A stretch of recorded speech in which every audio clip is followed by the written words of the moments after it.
ladies and gentlemen, welcome! Welcome one, welcome all to the continuation of the Skyward Sword playthrough right here live on the Wii U. And we haven't gone for a week. I know that we missed last week. I know I wanted to do once a week, but I wasn't really feeling in the mood to do a stream, but I totally am in the mood now. I wanted to do a bunch of other things. I want to play other games. I felt like if I was so desperately wanting to play another game during the stream, I feel like that would have ruined the enjoyment for both you, the viewer, and for myself, the player. So, yeah.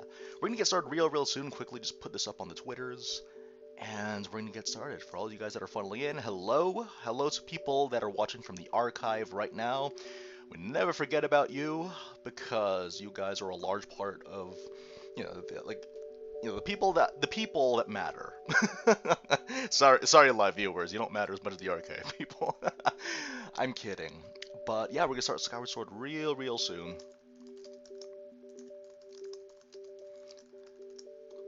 Yeah, we're gonna get started. Get my flat surface ready because I know they're gonna prompt us for that soon. And yes, all right, playing a Zelda game in the year 2020. What a twist. I've said many times before, sorry, while I just set this up, I've said many times before that, like, Skyward Sword is the kind of game where I had a lot of different expectations for it when it initially came out, but I think now, as I'm going back to it, and I've grown up, I've gained a little bit more perspective. Okay. Hang on a second, this is weird. Did I just straight up put it on the wrong place?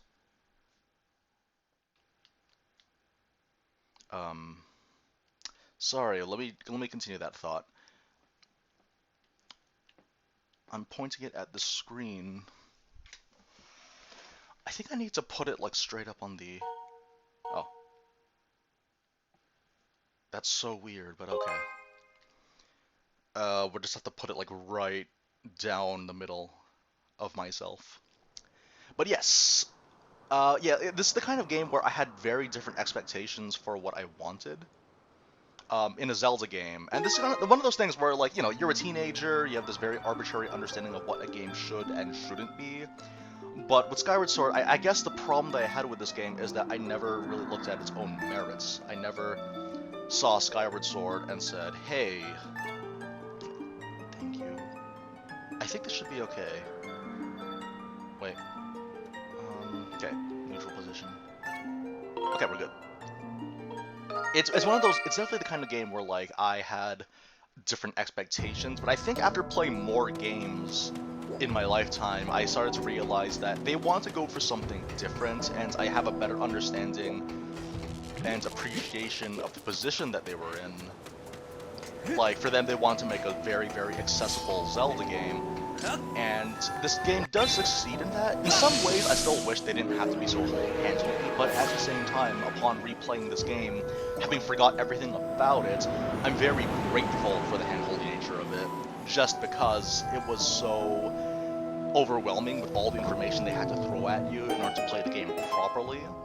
It's like a no-win situation, essentially. Like, they have a bunch of, like, content in this game, and a lot of mechanics to think about, and not everyone will have the same comprehension. Even for me, like, I like to think that I'm pretty good at understanding stuff, but even for me, though, like, there are parts of this game that made me go, oh gosh, thank you for telling me this tutorial, because I wouldn't have found out otherwise. Anyways, hello to Dewey, hello Scallo, Akio, Swampert, and my boy Rock. Hello to all of you guys. How have you guys been this wonderful week? I've had a very eventful week. But before we continue, before I talk about myself some more, we are currently on the Lanayru Sand Sea. We are going to get the Nehru's Flame. I can't remember the structure of this game. Like, I'm used to most Zelda games where you go like the first 3 levels, and then there's a plot twist, then you have to do a few levels after that. Darksea988, how you doing? Good Saturday morning to you, my friend. I guess that I have to do the 3 dungeons, then there are the 3 Flames. I think there is a dungeon... That can't be the last dungeon, is it? I'm trying to think of, like... I'm assuming there's, like, 6 dungeons plus 1, or a total of 7, and I think that's the game.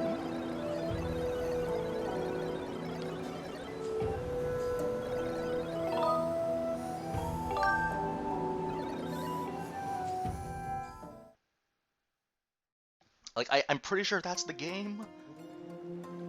I could be wrong. I don't know. It's been so long. And that's kind of what I like about the stream that we're doing right now, is that I forgot so much about Skyward Sword, and I'm kind of looking at it from a fresh start. Especially in the post-Breath of the Wild world in which we live.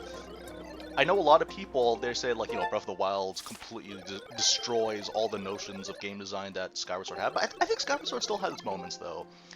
Like, Breath of the Wild obviously is a huge improvement, like, exploration-wise. I should have just used the map.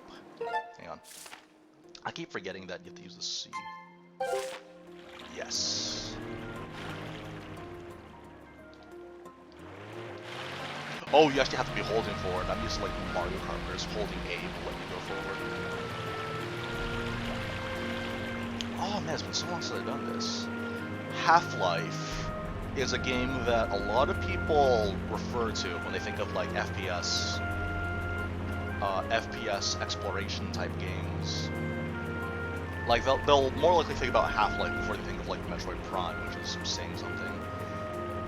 I remember buying it, actually. I bought it a long time ago, but I think I just forgot my Steam password, so I might just have to buy it again. It's definitely one of those games where, like, I understand that it's a very important game. It's not necessarily the best game, but it's a very important and influential game. So I'll get to that eventually. There's so many games, my goodness. This past week alone, actually. Hang on, let's talk to Robot here. I'll talk about my backlog a little bit after this. I vaguely remember this part.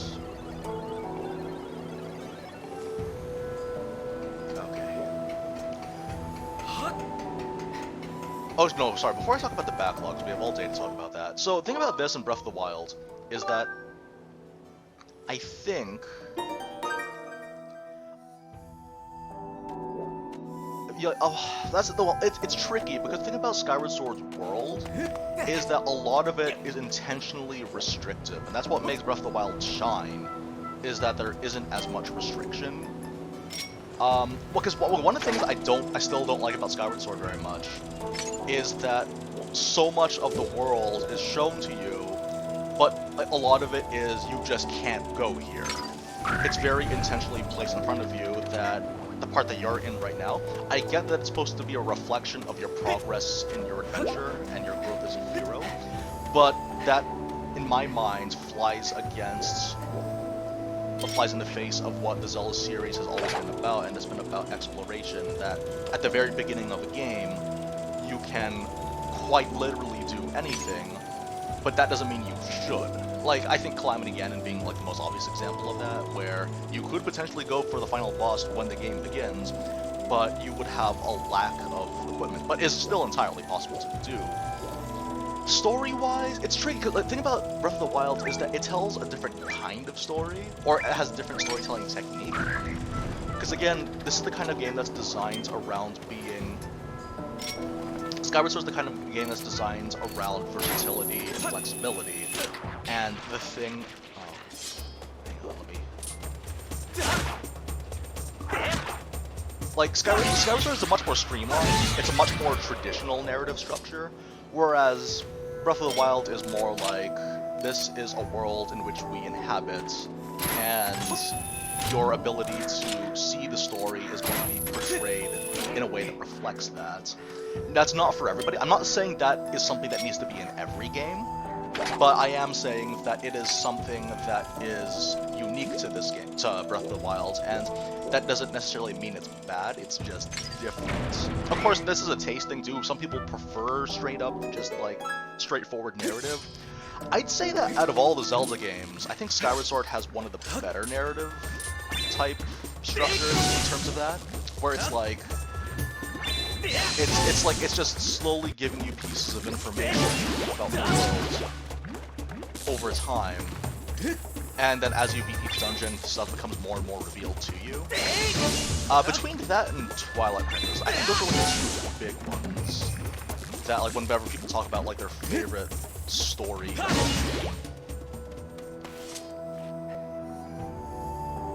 Will the new Hyrule Warriors take improvements that were made in Fire Emblem Warriors?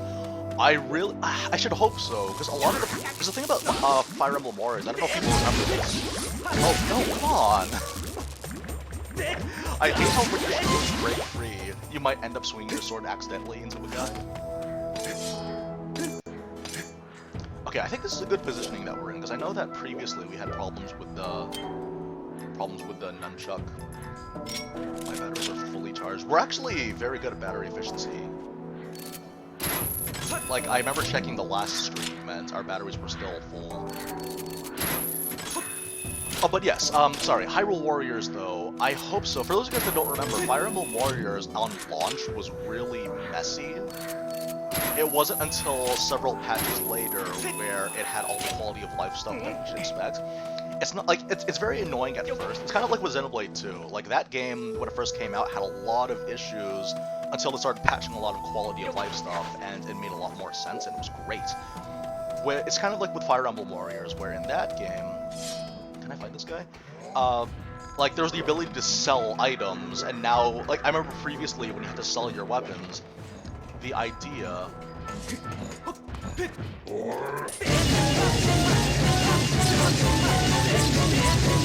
is amazing. Sorry, hang on, let me kill this guy. Oh, it's so fun. But the thing about that, though, is that, like, when you had to sell your weapons, you had to do it one at a time, which is unacceptable. And then but then they patched it so that now you can just select multiple, which should have been day one thing. So I'm hoping that Hyrule Warriors will be a little bit more like that, where all the quality of life stuff is already baked into the game.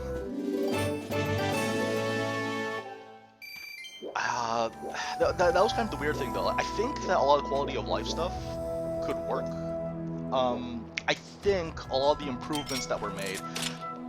I actually I forgot this was a thing, because it's been quite a while since I've played the original Hyrule Warriors.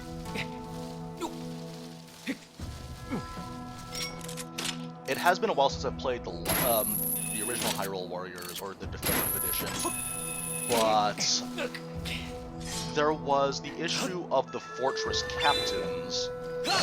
And a friend of mine on Twitter mentioned that they confirmed to be adding this feature, and that's when you go to the fortresses. In the original Hyrule Warriors, you had to beat all the enemies in order for the Fortress Captains to appear. I didn't mind that, but in Fire Emblem Warriors, the Fortress Captain will appear automatically, and you can just go straight for the Fortress Captain. I was okay with both, but preferably I would prefer the Fire Emblem Warriors version, just because, like, if you're really in a rush to secure forts and speed through stuff, it didn't bother me as much in Hyrule Warriors, because for the most part I would end up needing to rack up kills anyway. The overall flow of Fire Emblem Warriors felt better, and that's why I like it more.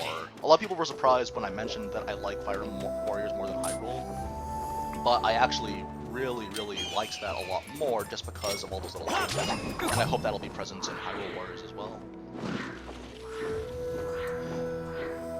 Is the Skyward Sword a good origin to the Master Sword, Ganon, and his descendants? Oh, wait, sorry. Wait.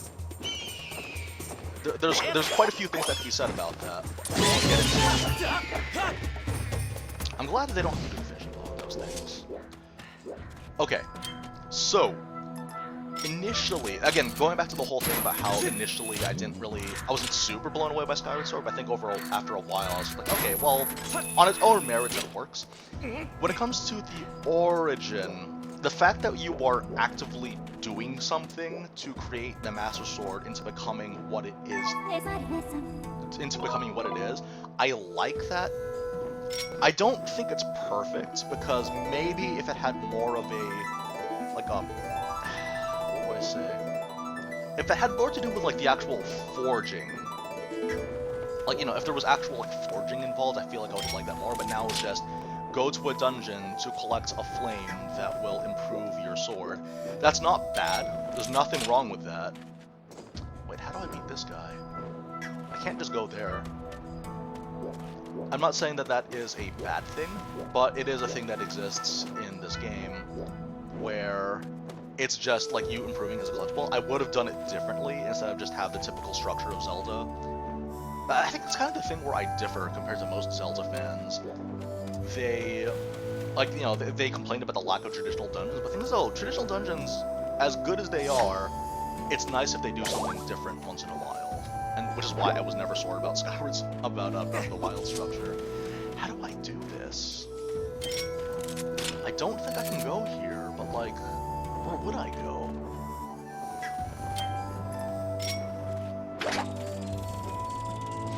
But the thing is, I was expecting more, like, not just finding materials, but I think just overall, like, that's the thing, though, like, the fantasy that I had in mind had more to do with, like, you fighting enemies, and then that tempering the Master Sword in that way, which this game does, but it had so much more emphasis on puzzles compared to action, and I always thought that the Master Sword was more of an action-y thing. Okay, I think I can go here yet. I don't think it's bad, though. It's just, it's different from what I initially expected, but I can't say that I like it that much either for this. It's just one of those things where it exists, and there's nothing that you can do about it, and you just have to make the most of what already exists. But in terms of, like, the story, though, like, there are some interesting things, but I was kind of hoping the Uka tribe from Twilight Princess would factor in more. Because we haven't really seen much of them, have we? Like, it's supposed to be that the Uka tribe created the Hylians, however that's supposed to work. But that was something that I was kind of looking forward to, but we ended up not getting. Oh, sorry, hang on.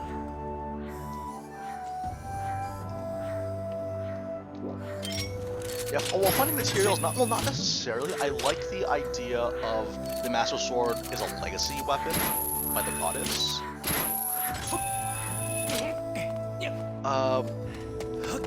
Yeah, it's the kind of thing where, like, my own personal vision is not at all what they intended for the other. Okay, let's try this. Yeah. Wait, so then, am I supposed to bomb it, or like...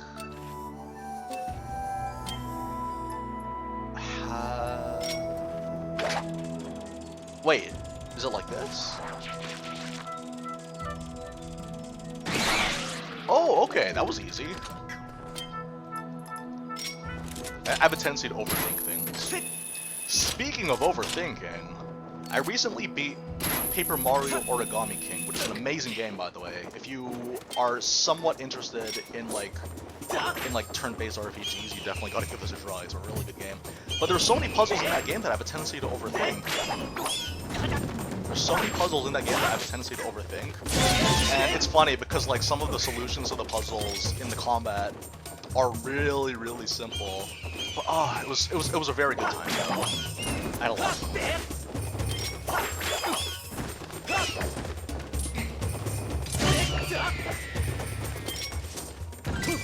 Why did they make us fight two at once when you can only... it's okay.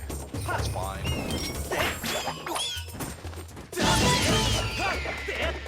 Oh, okay, so he automatically shields his sword. Gotcha. But yes, Origami King, really, really good. I actually think it's still... Well, I don't know. It's pretty early, but I'm pretty sure I liked Origami King more than Thousand Year Door. Would you say Origami King is easy? It's complicated. Like, in some ways, yes, but in other ways, no. Okay, no, we have to go back up. Oh no. Wait, so by holding onto it, am I sinking? It depends. Like, so do you know how, like, okay, so 2 weeks ago we were talking about the Silent Realms, how they're really anxiety-inducing for people. There are several, like, anxiety-inducing moments in in Origami King, which I thought was kind of interesting. But I would say that, like, it has a nice balance. Like, there's some easy stuff, but that's the other thing too, because some stuff that you find easy, oh, what I would give to have bullet time on this game.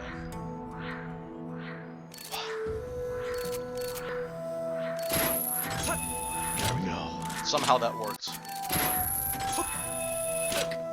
Because yeah, there are some moments in Origami King where, like, if you don't, like, you know how everyone has different skill sets? And that's kind of the thing about Origami King as well, is that it challenges various skill sets from the player, which I enjoy. It's not just because you master... I think part of the reason why I like it more than Thousand Year Door is that if you master the combat system, of Thousand Year Door, there isn't really that much room for growth. So what they did is that they added the badge system. They added the badge system in order for you to kind of have a sense of progress. That's why there's level ups in Thousand Year Door. Whereas this game does not have badges. This game does not have level ups. Instead, you as a player need to play your cards properly in order to win. And that's why I like it. So, oh no! Labels! In terms of it being easy though, like, there are parts where yes, it's very easy. The final boss was very easy. But the thing is though, like, like, a lot of the other bosses were actually quite challenging. And it's kind of thing though, like with the final boss, that particular boss, he was mainly easy because on my second playthrough, on my second attempt, or my second battle with it, not attempt, the second battle that I had with the final boss is, like, I already knew the method for beating him. So all that surprise factor is gone. You take that away once you have a plan, and that's why I say, like, different skill sets, not everyone will come up with a dynamite plan right from the get-go, which is the most important thing in my mind for any game, is that no matter what your skill level is, if you have a good plan, you should be able to succeed. But some plans are more efficient than others, and that's what makes Origami King so fun. And that could potentially make it easy, but I don't know, there's some fights. I was playing the Bossatronic yesterday to get the Bossatronic. Like, there's a reward that you get for beating all the boss fights, and what that does is that it takes away your health upgrades so that it's scaled down to what you originally would have had at that point in the game when you encountered the bosses initially, which I really like because it gave me a chance to appreciate how the bosses were designed. However, there are some parts of the game where it feels very scripted. There are certain phases in these boss fights. It's kind of like Zelda, like 3D Zelda, where a lot of the bosses have very scripted parts that no matter how much damage you do to them, you just have to stop attacking. But I'd say that, but things, you could say that for Thousand Year Door as well. So it's the kind of thing where it's the kind of thing where sometimes it does really, really well, and other times it does adequately. And I think that's where Origami King really shines, particularly with the boss fights.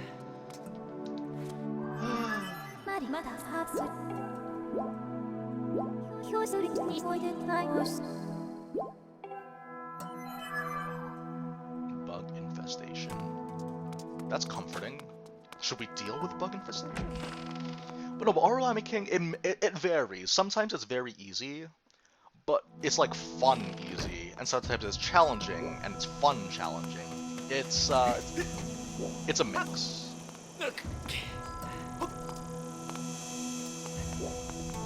Why did they tell me about bug infestation? Why wouldn't she tell me that? Is that vital to what we're supposed to be doing right now? Because I don't have a bug net.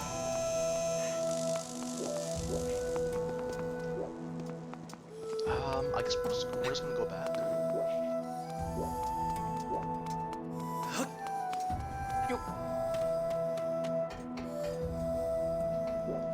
Wait, I can't. No, okay. I was like, can we jump down from here? No, it doesn't look like it. Jump down from here, though. Yeah, Origami King, wonderful game. Twilight Princess is a great game. As much as I rip on it, the thing is, okay, so the things I don't like about Twilight... Okay, let's get what I don't like about Twilight Princess out of the way. Because there's so many things I like about Twilight Princess, and that tends to get lost on people, because if you criticize... If you make one criticism, it means you hate it. Twilight Princess, one of the best games on the GameCube, I think. But what I don't like about it is the majority of the boss fights are... They're just... I don't know, part of it is just like... The method for fighting the bosses isn't particularly interesting. It's kind of like how I felt about this game, is that even though there are some boss fights that are fun to fight against, but they're fun because they're gimmicky boss fights. Like the, what's his name? The Stout Lord, that's an example of a gimmicky boss fight, but is actually fun as a result. There is the Blizzetta, who, again, she has the gimmick of the ice and the reflection, which I thought was really, really interesting. Those are like the two best boss fights in the game, I think. Like, Fyrus is okay, it's just that he's just the typical... The only thing he's missing is the eyeball. That's the only thing that he's missing.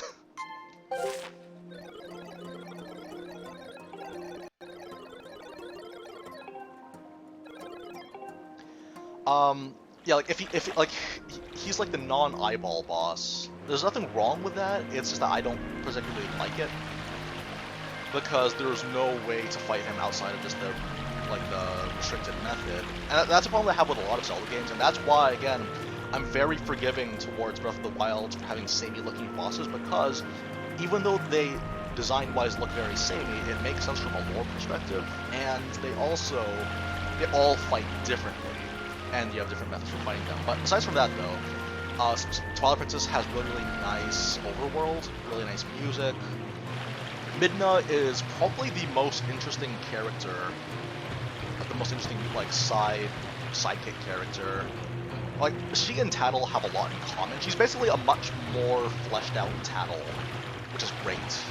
Like, there's nothing wrong with Tattle. I think Tattle's still my favorite side character, but I think just story-wise and writing-wise, Midna is just a better version of her, which is great. I like the weapons. I like how the lean towards combat this game has.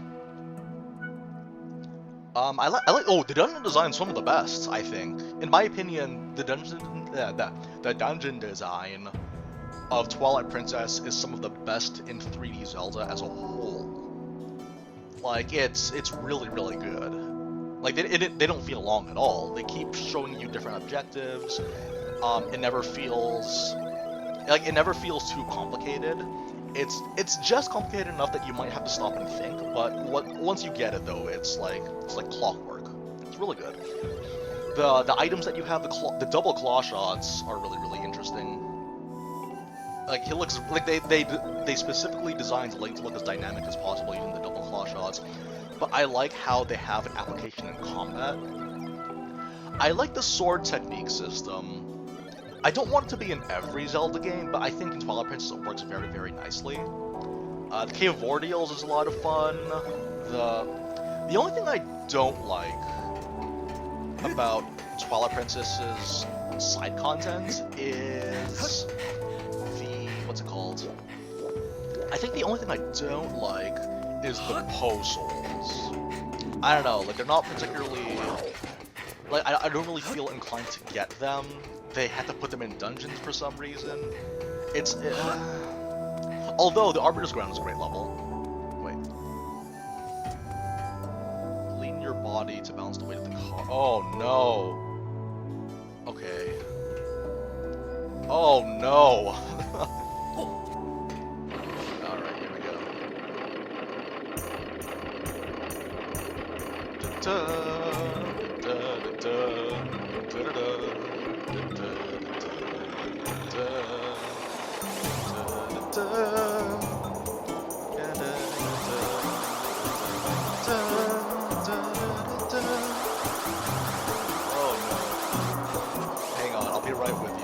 I still want to talk about Twilight Princess. I love talking about Twilight Princess.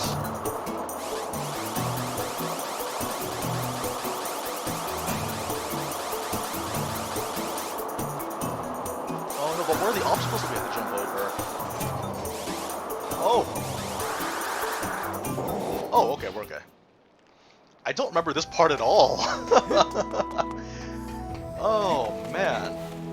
Hey, so Twilight Princess, like all the locations are fun to go to for Twilight Princess. I didn't feel at all bored. People dislike the Tears of Light segments. I like them a lot. I don't know, like a lot of people, that's a complaint for a lot of people that I know. They don't like the fact that you're forced to be Wolf Link for an extended amount of time.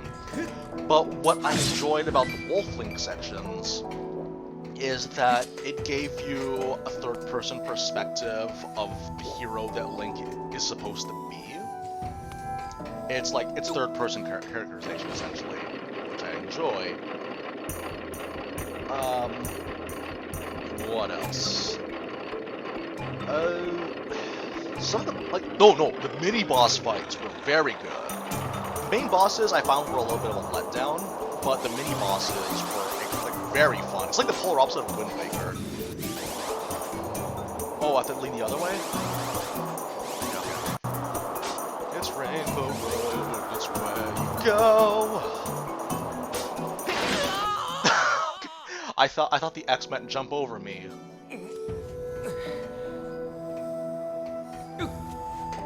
Is this where they got the idea to put Link into Mario Kart?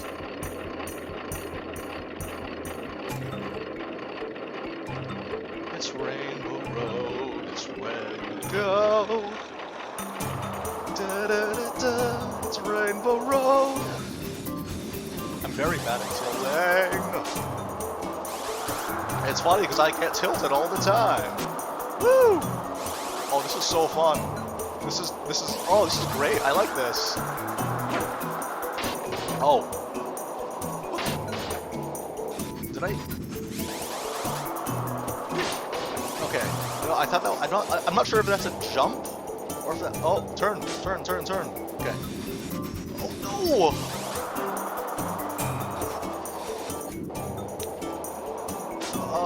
Oh, okay, we'll go left. Ah! This is awesome. This is actually pretty. This is amazing. What? I was not expecting this to be the thing that I have to do in Skyward Sword. The origin story of the Master Sword. The origin story of the iconic Master Sword. And the quest to defeat the Demon King. Oh no. Where am I going? It's called the road, it's called the Rainbow Road. I guess that was the correct place to go. That was... See, that's kind of the thing though, the impressionistic art style of this game. You couldn't have done that with like the Twilight Princess art style. Much as I like the Twilight Princess art style, you couldn't get away with goofy minecart physics like you could in this game. But that is something that also I like about Twilight Princess. The art style of the game is really, really nice. I like Zelda's design. I'd say that Zelda's design in Twilight Princess would be... I'd say that she's probably my third favorite. That's when she goes kind of into brunette territory. It's nice.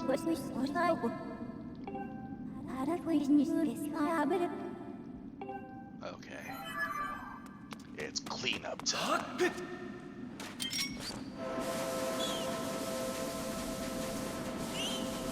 Actually, honestly, I'd say that she's tied with Breath of the Wild Zelda's design. Because I like that design a lot too. Some people dislike it because it doesn't look very princessy, but in a world where you are constantly exploring the outdoors, that works just fine. Ooh, do we have to fight into this thing?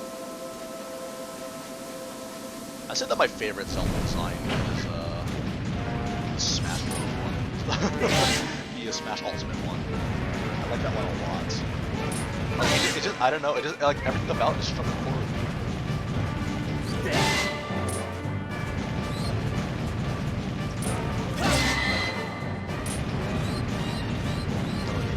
I remember fighting into this boss. I exposed my terrible movie taste by hunting Open Aqua from the 2007 Transformers.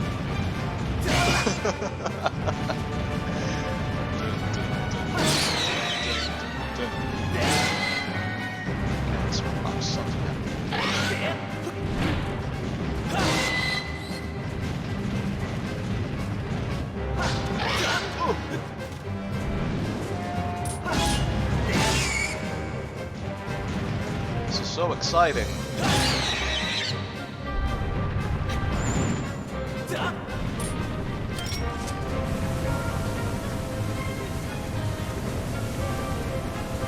Oh yeah, so I talked about how I beat Origami King. I also beat Fire Emblem Fates.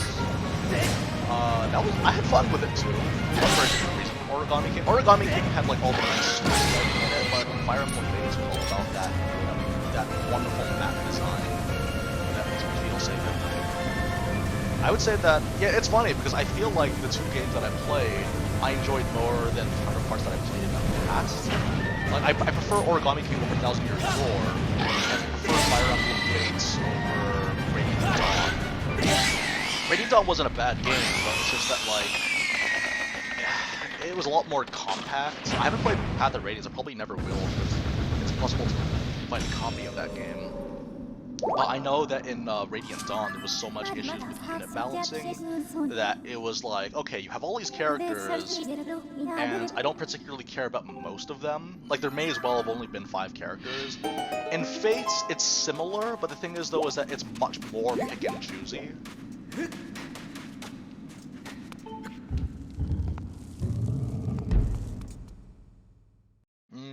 Yeah, well, actually, I think we talked about that. No, we didn't talk about that.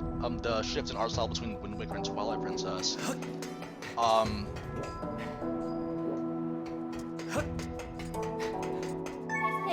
Wait, I wasn't paying attention.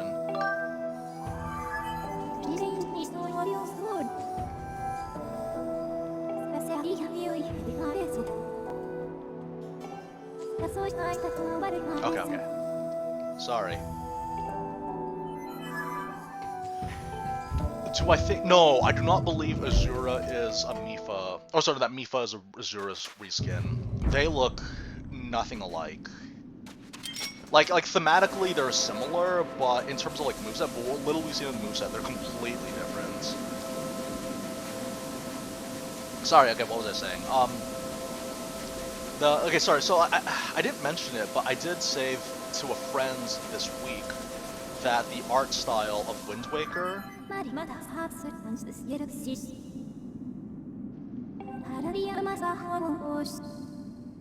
oh, okay. Would have been the typical go into the boss fights and then leave. Okay. Thank you, Fee. I was thinking about how, like, there was the Wind Waker, and it was a big disappointment. The art style was a huge disappointment when it was first revealed, because initially we saw the Space World demo, which had Ocarina of Time Link in a sword fight with Ganondorf, using the sword that we see in Super Smash Bros. Melee, well, in Smash Bros. In general, not including 4 and Brawl.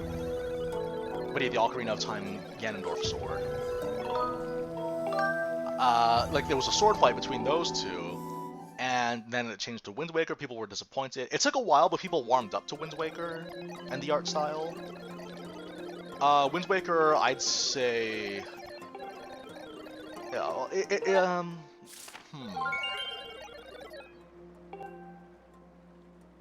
I don't remember any of this. It's crazy. It's great. I like not remembering Zelda games because it's like playing them for the first time again. Okay, so the thing about Space World demo is that you had that, and then you had that, yeah, that diametric change from the Wind Waker art style. It was really funny because I remember with Twilight Princess, there is the chance QTE with the Ganondorf. And I remember thinking that was really funny because that is like a direct reference to the Space World demo. So in a way, Twilight Princess was like granting the wish that people had. But yes. I like young Impa a lot. I'm very happy because, like, well, whenever Impa is in a game, she's always very drastically different looking. because I remember Hyrule Warriors Impa looked just like the Impa from this game, but less clamped looking, less tall and skinny looking, and more like, oh, I'm a ninja with a naginata or a great sword. I think this is the one, right? But yes, no, also I saw the design for Young Robbie and Young Pura, which I'm also excited for. It's great. It's something where, like, based on what I've seen, I don't know if Pura and Robbie will be playable. I really hope so, because, well, I hope so because I'm a greedy jerk and I want more content for my channel when Warriors comes out. But like, no, but that's what it is though. Like seeing those characters, kind of seeing them again portrayed through a game, that would be great. So that's what I'm looking forward to with Hyrule. Oh, I didn't realize. That's what I'm looking forward to with Hyrule Warriors especially, is just seeing how all the different movesets come out.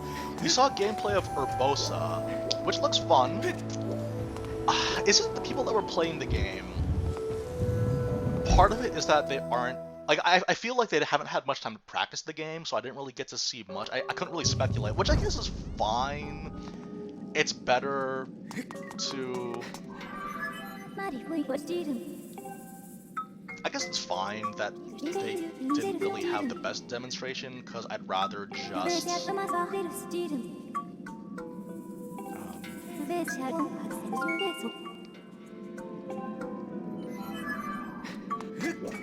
like, I'd rather just wait for the game to come out, and then we'll play it. And then we'll play it, we'll discover stuff, because I'd like to see a lot more about Urbosa. I think that's what the Urbosa video is going to be about. It's just like how good can we make it?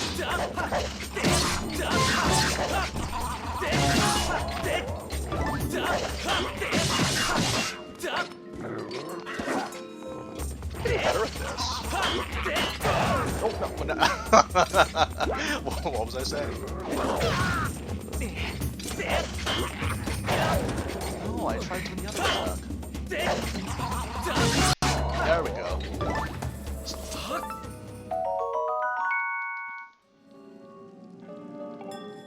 Yes. Honestly, though, out of the three Sheikahs, the three younger versions of the Sheikah characters, I think that Robbie's my favorite. He looks so he looks perfect as a younger Robbie. Like, you couldn't ask for better.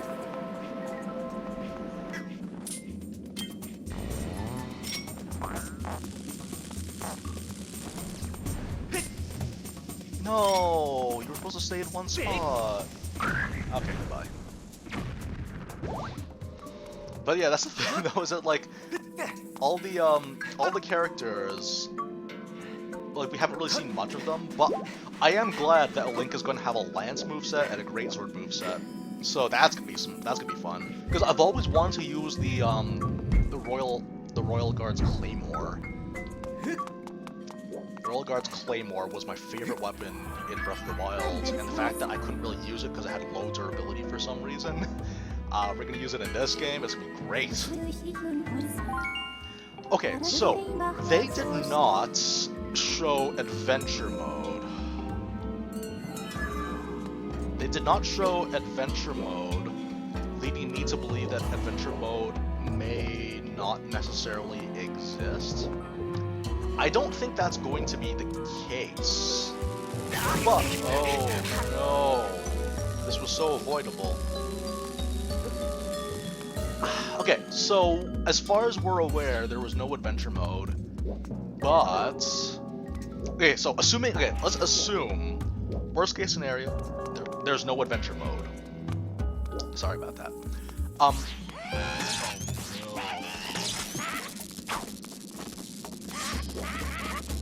Hang on a second.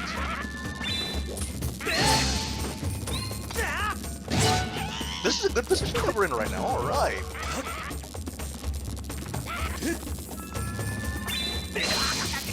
Oh, never mind.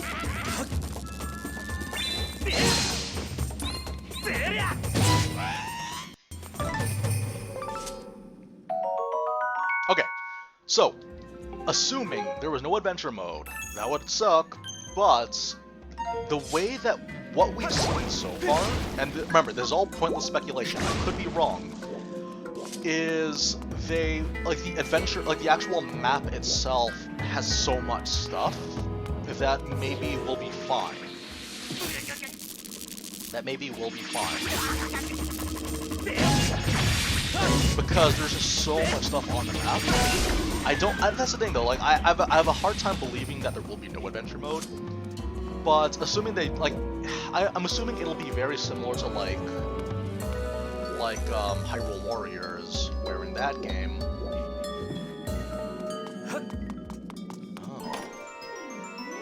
I'm thinking that it'll be like Hyrule Warriors, where in that game it's just a classic map. Like it'll be, I don't really expect too much, like, because adventure mode, the whole point of it was that it gives you more stuff to collect. But you know, there's an entire possibility that what's gonna happen is that the actual world map is gonna be so massive that maybe we won't need one. I hope that's not the case, but I can't be too sure if that ends up being the case. But we'll see, we'll see. Like, the game's not out yet, we don't know.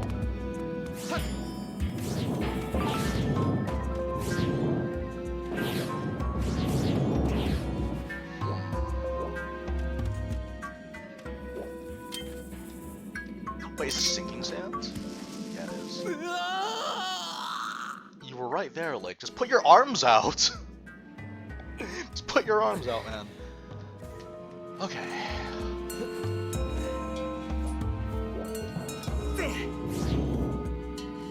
Interesting. Yeah, I'm surprised they didn't have what Twilight Princess had, where you pick up more rupees than you can carry, so you just put it back. Yeah, I was thinking that maybe we'd have to like claw shot our way, but this makes much more sense.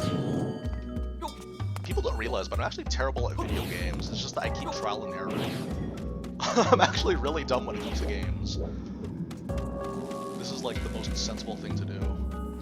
Unless they were saving it for this one. I feel like this still isn't the case. Nope, of course not. Alright. Alright then. But yeah, I think that based on what we've seen of Hyrule Warriors, there's gonna be more than enough. Will there be DLC? I wouldn't be surprised if there was DLC. But who's to say? Anything's possible. Anything's possible in terms of DLC.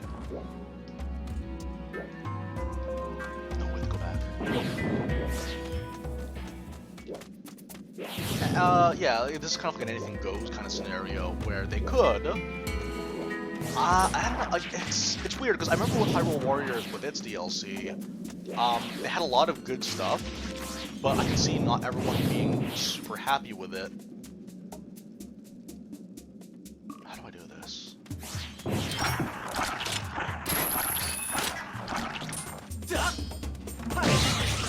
Oh, I thought that would happen. But yeah, it could really go either way, can't it? Who knows? They might have DLC, but I won't count on it. I have to drop in from above, I guess.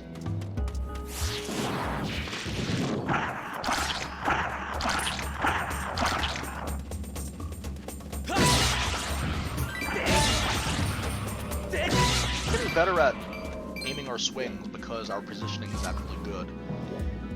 But the thing is, will it be character DLC? I guess is what the question was. Doubtful. Like, I don't know, like, maybe, but I feel like maybe costumes. I don't know, the thing is, the costumes are kind of a gray area too, because technically, you can already change outfits in this game, and the fact that they're selling us, that's kind of weird. Okay, yeah, there's only one way to kill these guys then.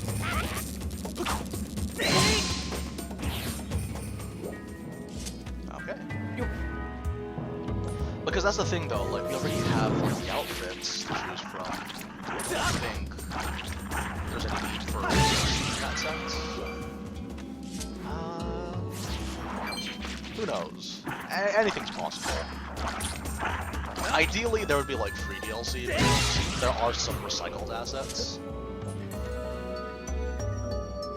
It seems smaller, but it looks like they're really fleshing out what little they have based on the levels.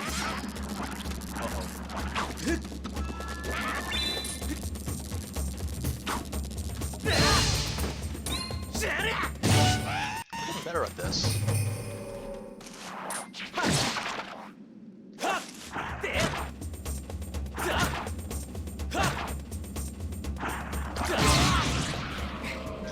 Take that trade. Oh,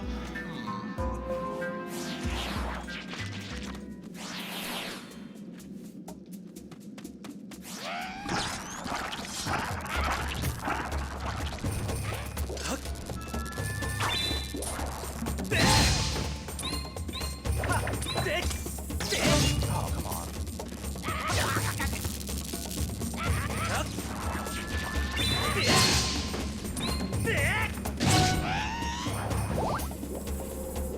We'll see how it goes. Because my understanding, and again, I may very well be wrong about this, my understanding is that the roster will consist of 5 champions, Zelda, 3 Sheikahs, and the King of Hyrule. So, that's still a lot more than most Warriors games, but each of them all seem interesting enough.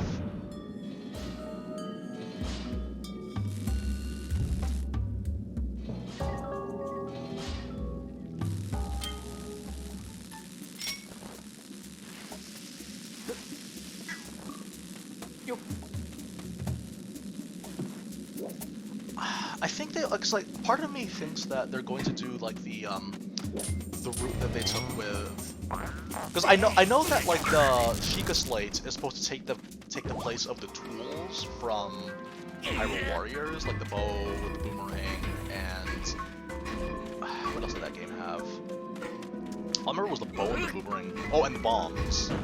Like, I feel like the stasis, Cryonis, and bomb will kind of be like a replacement for that.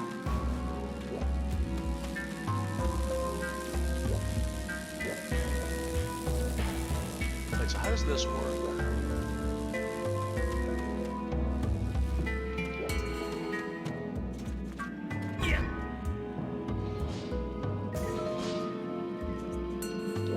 This is on.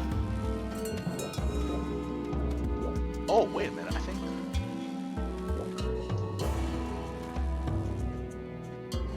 maybe like this. But yeah, we'll know when we see it, though. I think that's the main thing with me and Hyrule Warriors right now, is that they're going to introduce a lot of fun new ideas while also retaining the quality of life changes from Fire Emblem. But at the same time, I think that this game is meant to be geared more towards people that are more Breath of the Wild fans than they are Musou fans, which I don't mind. I've said before, but the thing about Musou, in comparison to most series, is that, like, it doesn't really take that much to impress us. Like, we're pretty content to... What do you mean it doesn't block it?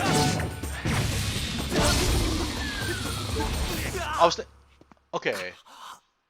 I was thinking that I'd be able to, like, stand in between, but I guess you just need to run all the way in. That's annoying.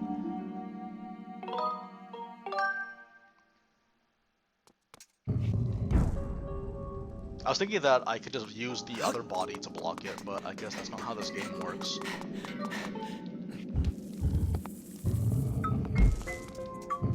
Okay.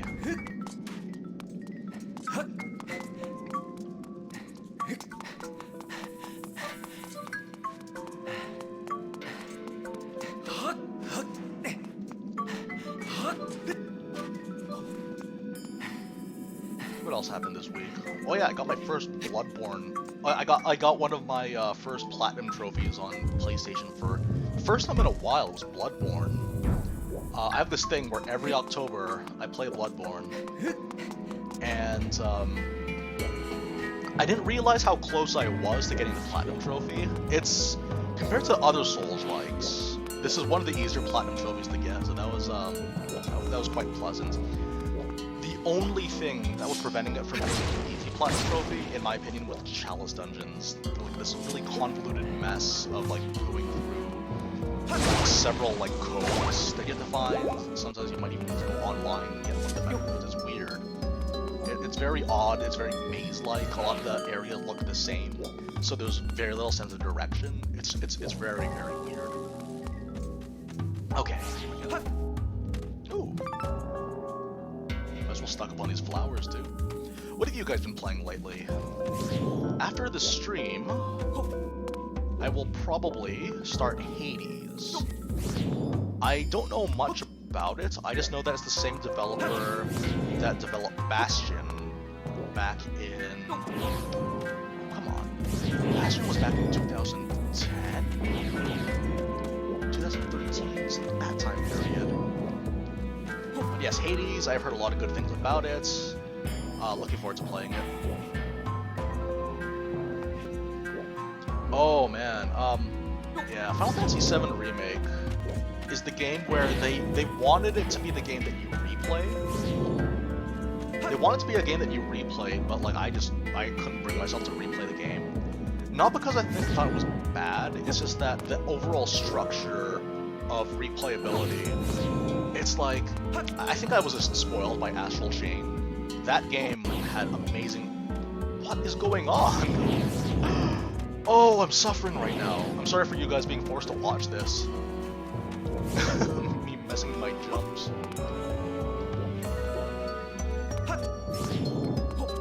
Okay, just hold your nunchuck properly. Oh, do you know why? Yeah, because the camera keeps moving. Like, you literally just have to hold forward. The Last of Us taught me nothing. I learned nothing from The Last of Us. Okay, it's weird because like that entire game had like you'd have to go to very specific parts of chapters, but in order to access it in the post game, you have to actually start from the beginning. And I'm just like, really? Whereas in Astral Chain, after you beat the game, everything is segmented, so you actually can go straight to the part that you want to go to. Okay, start with this guy. It looks like there are individual abilities, yeah. I saw Mimosa using her Mimosa's Furies in the demo, so it looks like there's going to be no loss there.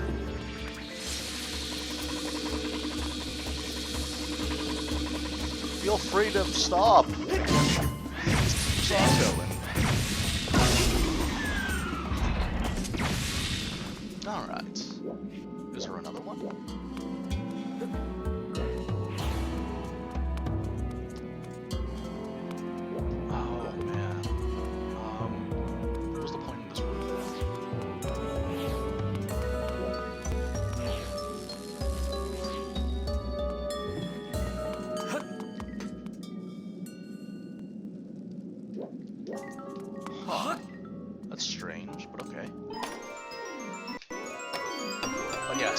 Starting Hades after this, which is interesting.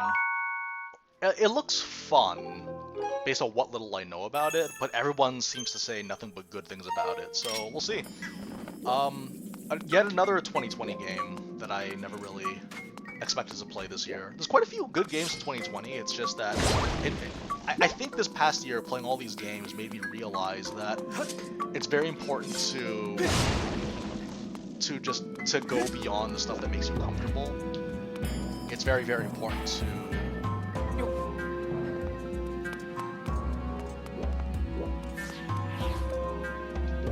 wait, I'm not activating it. Like, to go beyond, like, the series that you're used to. I think that's very important.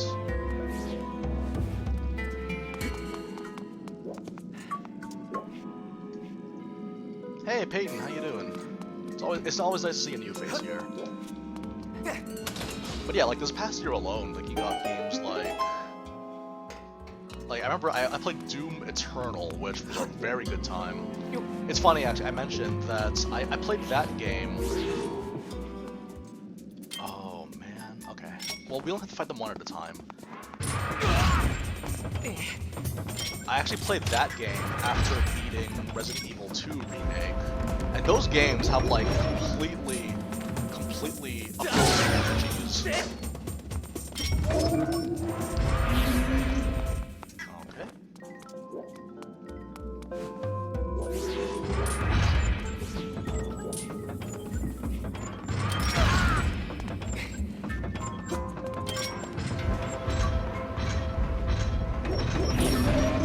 Really, why? Why do you do that?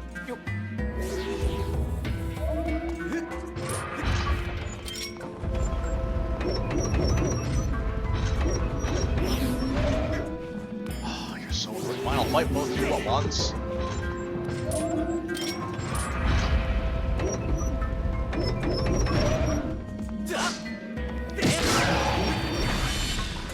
Okay, next.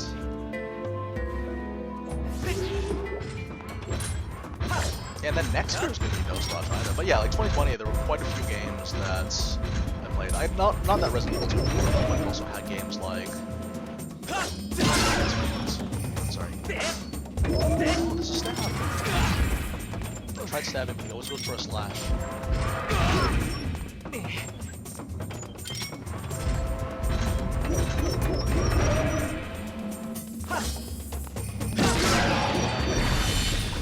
Whew. But yeah, we have, so Hades is one that I'm going to be interested in playing after this. What other game came out in 2020? Oh yeah, Origami King, again, wonderful game. Was not expecting to like it nearly as much as I did. Any creators that you look up to in the YouTube? Honestly, this will surprise some people. I'm very out of the loop when it comes to YouTube. I know very little. Like, all I know, the only people that I interact with on, like, in regards to YouTube, and I guess by extension Twitter, are like, yeah, like my peers, essentially. The people that are... This thing, I don't like the idea of looking up to people on YouTube, because I feel like that's like the first step in forgetting that they're also people. Whereas my peers, the people that are... You know, we just, like, we started out fairly recently, and we like covering games, like, from whatever angle that we wish to. Like, those are the people that I like to hang out with, or I like to interact with. So we have people like, let's see, we got, like, I know there's Blunzy, there's NL, and there's NL Spaces, and then we got, well, like, not all, let's see, well, maybe not necessarily the NL Spaces for Blunzy, but, like, a lot of the fun discussions for Japanese games. It's really fun to interact with him about stuff like that. Because again, you focus them as people and not as personalities, and I think that's the most important thing too. Then you also got JRPG Jungle, who does amazing blog work for a bunch of Japanese RPGs. It's great. If you're into Japanese RPGs, she's really good at, like, kind of finding positive elements to each of them. That, like, she doesn't have a really cynical take on most things, which I really appreciate. But if you want cynical and realistic, well, not light cynical, not like super, oh, everything's so dour and awful. JRPG is also a really good source for blogging as well, who I enjoy. There's quite a few, but it's mostly just like, in terms of looking up though, I'd say that there are very little.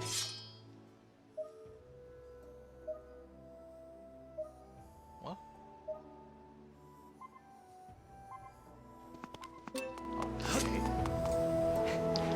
Okay. Oh, this is the weird part of the game now, where we're just... Oh yeah, because it's constantly moving, right? Aw, man. Okay.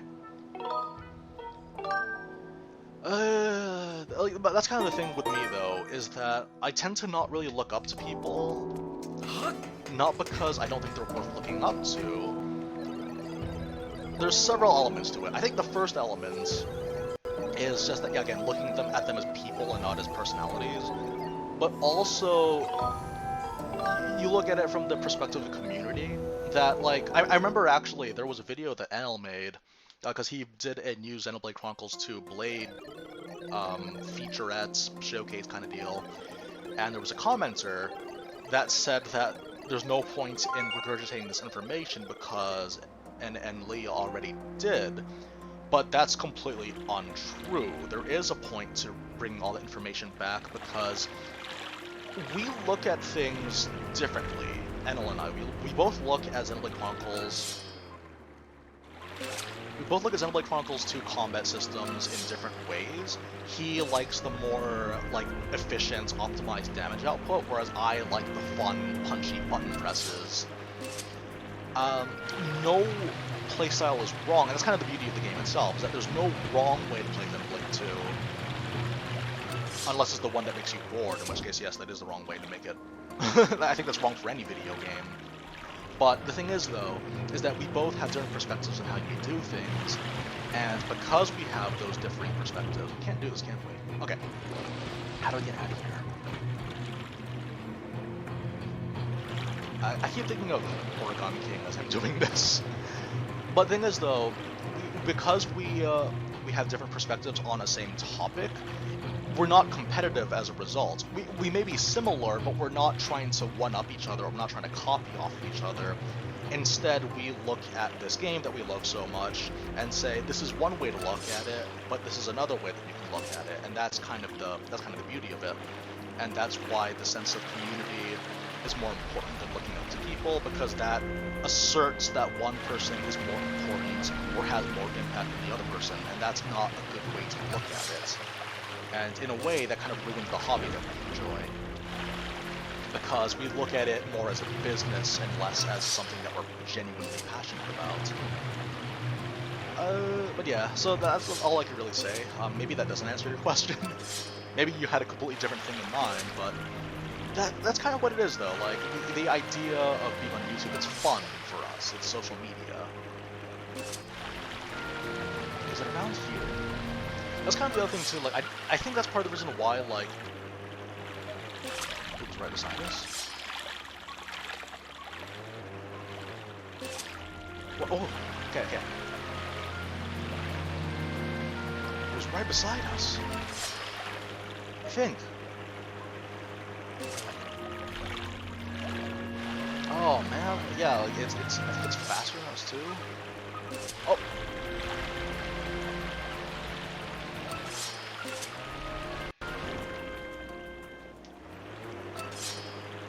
No, what? Oh, sorry, I thought that was a cutscene, so I stopped. Oh no, this is a disaster.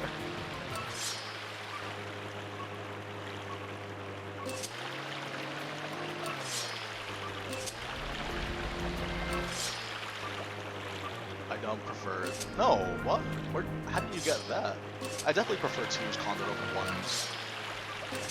Why would I make so many videos about 2's combat if I didn't prefer it more than 1's? What's around here? I feel like I've cornered it. What? Like, I bumped into it, and then it stopped. What? What's going on? What's happening?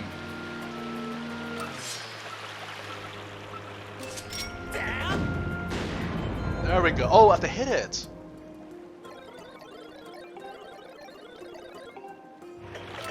Oh, okay. Sorry, I didn't realize.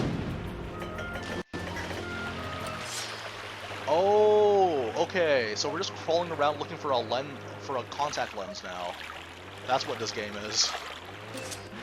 We're running around looking for a contact lens in the dark. Oh, this is so... Oh, okay. Ooh, mother and child. Hello. Oh, mom? Oh. If I wasn't so terrible at this game, maybe we could actually find the dungeon. Okay. Like, I don't dislike Xenoblade 1's combat, I just don't enjoy it as much. Yeah, that's the thing, I don't dislike it. It's still better than, like, most JRPG action systems out there. But I'd say that 2 had more reasons for me to keep going back to it. Personally. How was this guy going? It's a big ship. It's easy to hit, right? Ugh. One of you had to land. This is so terrible. What video game do I enjoy? Ah, there's a whole manner. That's the whole thing. To specify, it's hard to say specifically what video game music. But I think like. Okay, we only had to hit 3 times. But I think like specifically, the ones that I enjoy the most tend to be Toho remixes for Toho projects. Because those tend to be very versatile. They could be any genre. Any genre, a lot of people, a lot of talented individuals that do remixes have some really good ideas. Sometimes they don't even sound like the same song. They're just loosely inspired by them. A lot of cool lyrical melodies as well as non-lyrical. Other than that though, Devil May Cry is a good, like, if you just want straight up, like, the bass,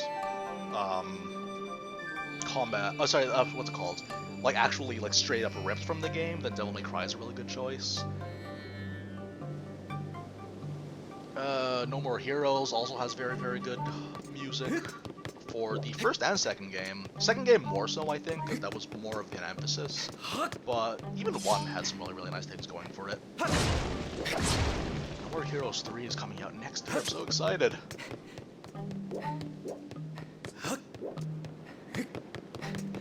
Oh yeah. Can we talk about how Travis is coming to Smash Bros? Oh man, Travis touchdown. Honestly, at first I was a bit disappointed, but I think after like looking at it for a little bit longer, I quite enjoy it. Like it's very endearing. It works surprisingly well, and it's the Travis Strikes Again design, which is the perfect design to bring back. Partially because it was already on Switch to begin with, but also because Travis Strikes Again, in many ways, it's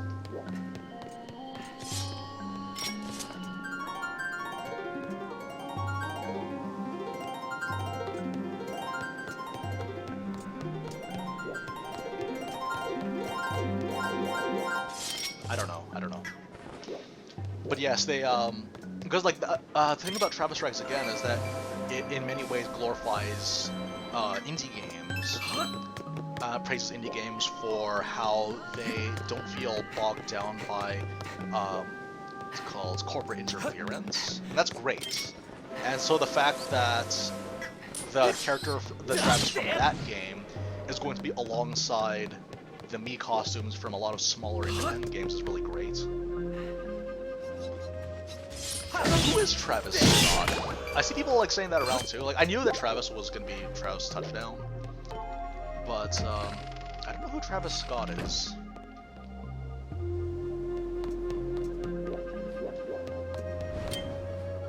This is tricky. Feel free to detonate. Ah, I miss remote detonation, man.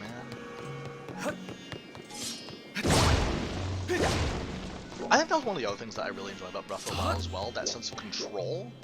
You get that very easily from... You get that very easily, that sense of freedom, very explicitly from the remote detonations. Everything happens on your time. It's great. Like, little touches like that really stand out. Where do I go? No, this seems like the only place... No, maybe I just missed something here.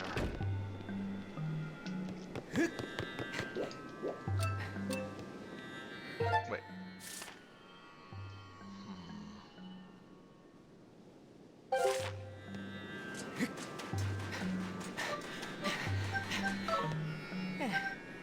Okay, I just had to make sure. I wasn't sure if that was quicksand or not. Because it looks like quicksand. Oh, he's a rapper. Okay. that's fun. Travis Scott. That's man. Same thing goes for like the Minecraft. Like honestly, for me, I'm one of those weird people that was completely out of the loop when Minecraft was a thing. Well, I had to be out of the loop for a lot of things, but Minecraft is something that like was like because Minecraft came out in what 2009, but it didn't really start to blow up until a few years later. Hang on, we have to cut our way through. Did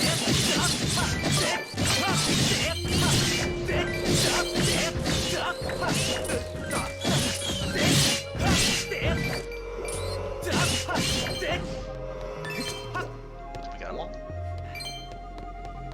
But yeah, so Minecraft was like a game series that it was really popular in like 2012. It was out in 2009, but I think it wasn't until like 2012, I think. Or maybe a little bit earlier than that, I don't know.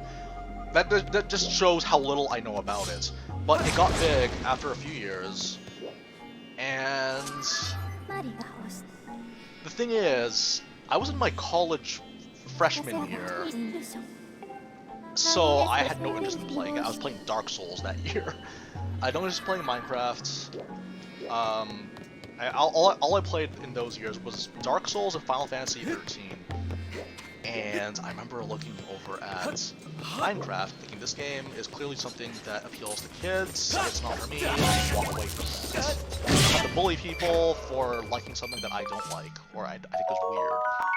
So, but the thing is though, everyone that I know, or like the majority of people that I know on the internet, have had a Minecraft phase in their life, and for me, it's so weird that they refer to that as their childhoods, because I was getting into my young adult years. It's so weird because I don't feel like I'm that old. Apparently I am. Oh, what's this?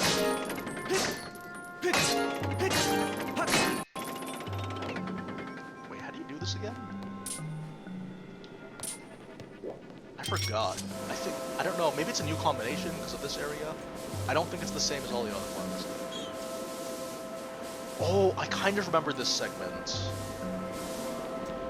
It's funny, because I remember, like, in 2011, if I wasn't playing this game, I was playing Dark Souls.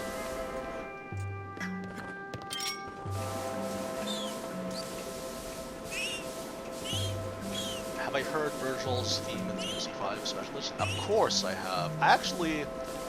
I started listening to it again recently, and I was just like, man, this is great. Everything about it, too, because as someone that really enjoys Devil May Cry, and, like, everyone loves Virgil. So the fact that his theme song ends up being so amazing is just perfect for us.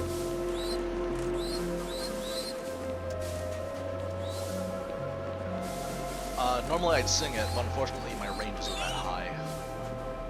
So I cannot sing about how I'm the one that's approaching. That would be inappropriate. How I'm walking the lights between the lights. It's great though, because yeah, kind of seeing how a lot of the lyrics tie into Virgil's character, it's great. Well, that could be said about like a lot of the characters, but I think it feels much more intentional with Virgil's compared to like Nero's, where I think the story with Devil Trigger for Nero's theme is that particular theme was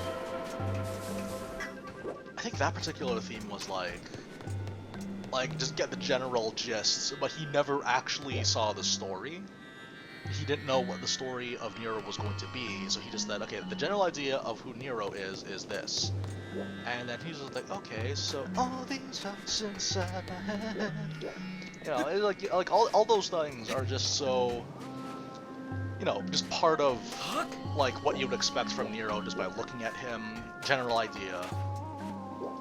Whereas with Virgil, now that everything kind of on the ground, all the cards are on the table, they understand now.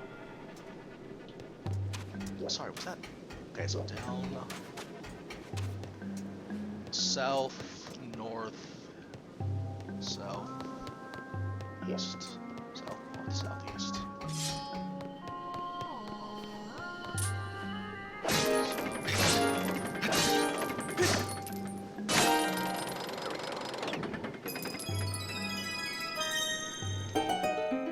Yeah, I vaguely remember that puzzle.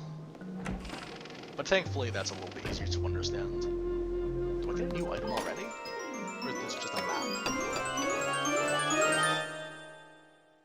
Okay, fine. I think, is the bow and... Oh yeah, I think the bow and arrow is the item that you get here, because I remember there's the giant Mike Wazowski looking monster that you can fight against. mix between Mike Wazowski and Celia, which I thought was kind of weird. Okay. We have key.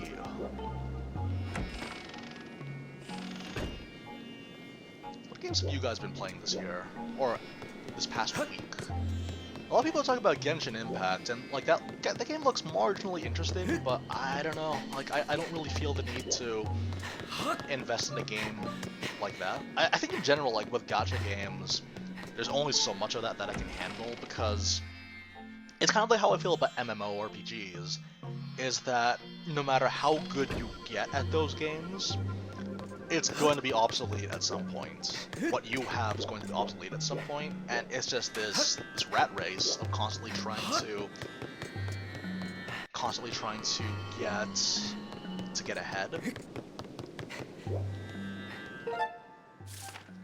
One of these has to be the keyhole. Like with MMOs, like a lot of your stuff ends up becoming outdated every so often, and that's part of the reason why I dislike it. And for a lot of people, the reason why they keep sticking with MMOs is because of the sunk cost fallacy, and that's also very prevalent with gachas, obviously.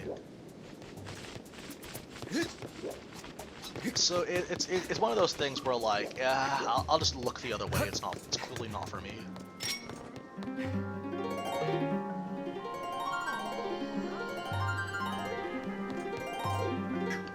You think that you could open it, but no.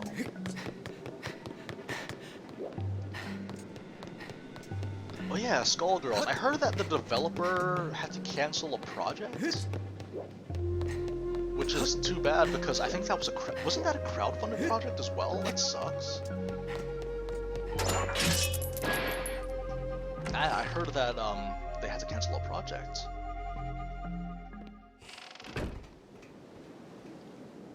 Oh wait, are we gonna fight against a Stalwart or a Stalfos? I hope so. Oh, welcome to the Bone Zone. I challenge you to a duel. Dun, dun, dun, dun, dun, dun, dun, dun, dun, dun.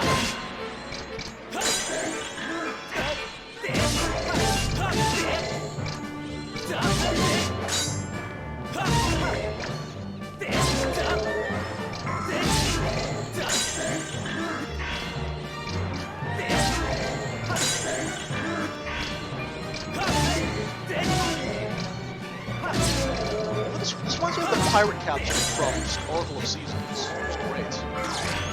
I challenge you to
attack from the side.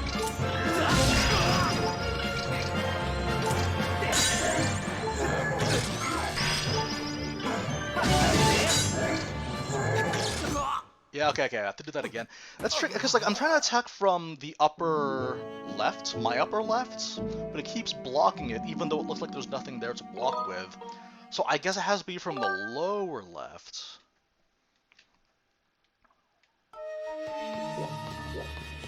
Yeah, I'm guessing I have to attack from the lower left, then. Take a second to reflect on that. So,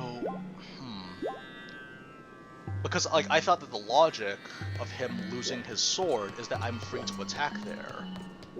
That's how I understood it. Wait, is it this way? Yes. Dragalia Lost is another game that I was like, I saw, I was like, maybe it's not for me. It's weird, because, like, I really like Fire Emblem Heroes. There's nothing particularly special about the game, other than the fact that it's Fire Emblem Gacha. It's just that with that particular game, it's easier for me to justify playing it because I haven't sunk any money into it. When I mentioned the sunk cost fallacy, it's that, like, people...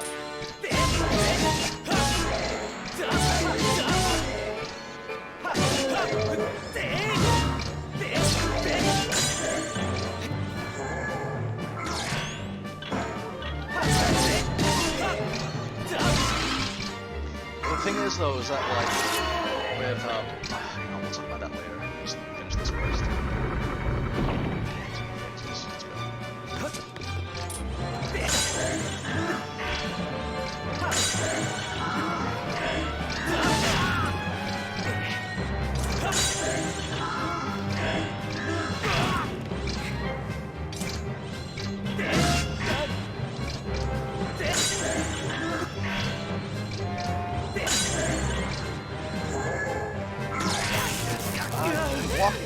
Oh, I guess not.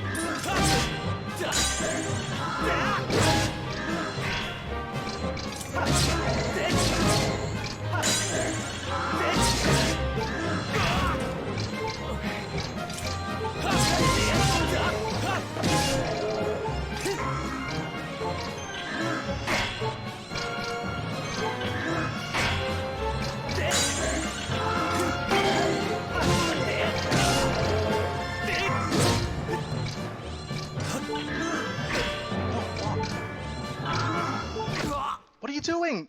I'm shaking the nunchuck. I'm shaking the nunchuck, but it's not working.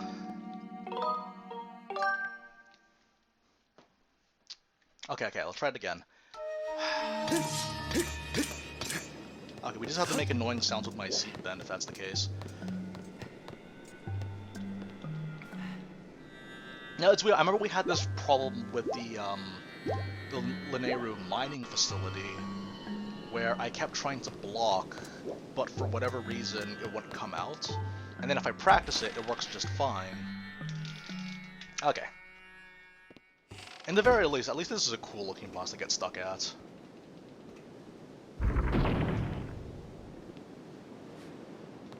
Makes me think of SMT.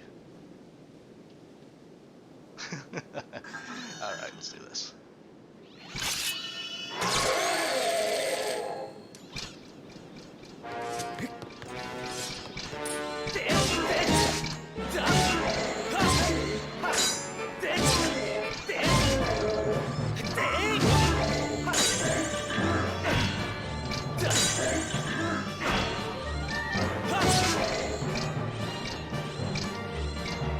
Why are you putting out your shield? Put out your shield! Oh my, come on. My weapon works just fine.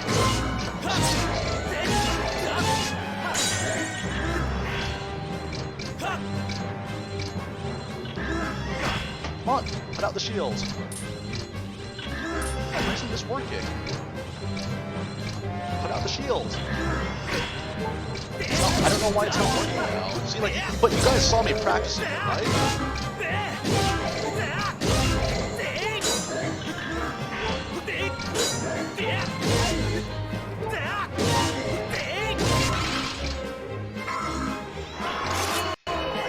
understand. Why isn't my shield coming out?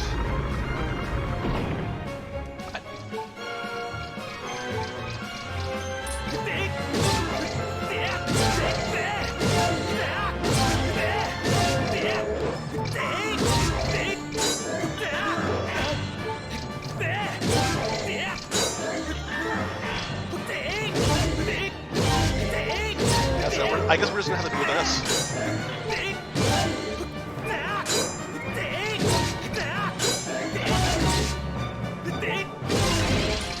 We're just doing this then.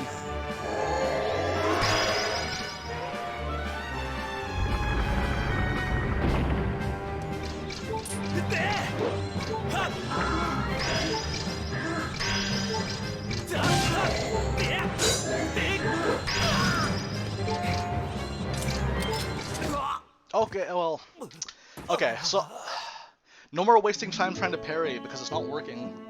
You guys saw that though, I'm not imagining things. Like, I'm doing the exact same motions and it's not coming out in the battle, but it comes out during... Okay. So.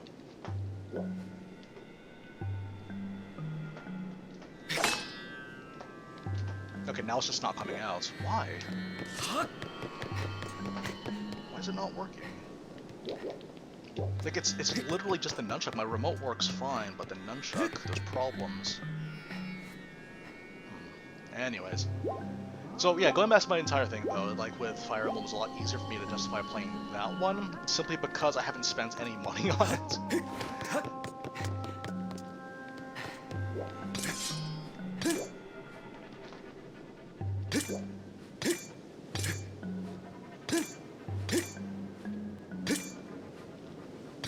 That's the thing though, even if I... Sometimes just...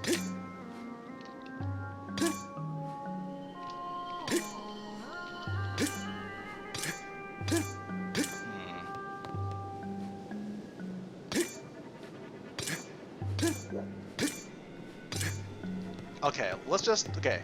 Keep our arms bent like this the entire way through. We'll see how it goes. I don't know why it's not working.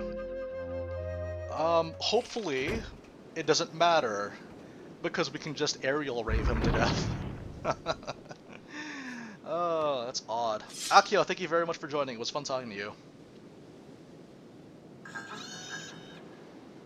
Okay, do this for real. Does he have, like, cyborg parts implanted in him? That's awesome.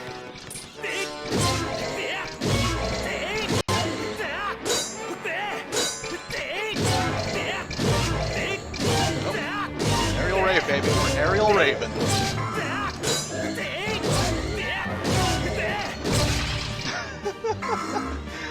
don't need skill. I realized there's actually no point in having skill in this game.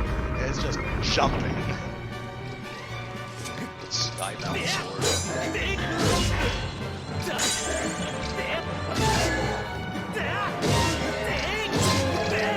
Depending on how it's positioned, I can do a jump attack.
There we go. You have just enough time to backflip as he's going for the counter hit. And then he'll be wide open after you do that. Okay. It's just spamming then. I'm pretty sure there's a much more elegant way to do it, but I don't know what it is. Oh, that was weird. Anyways, I'm sorry that I have to subject you guys to my gameplay, but this is how I am. That was so weird. Yes, now I can shoot people.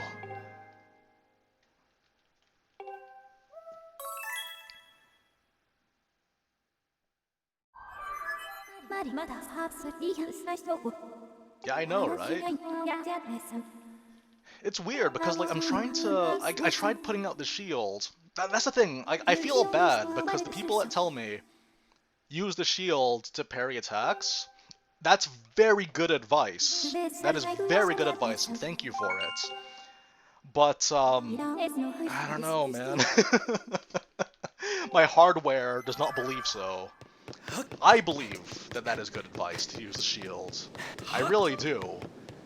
But my nunchucks do not believe that is good advice, and therefore they will give up immediately. I feel so bad for people that give me advice because, like, I promise you, that is very good advice. Oh, man. I don't know what it is. I've been having trouble with the nunchucks. Like, it's fine for, like, the regular sword swing. But, like, yeah, but yeah, I gotta bend my biceps if I want to get a good registry. Yeah.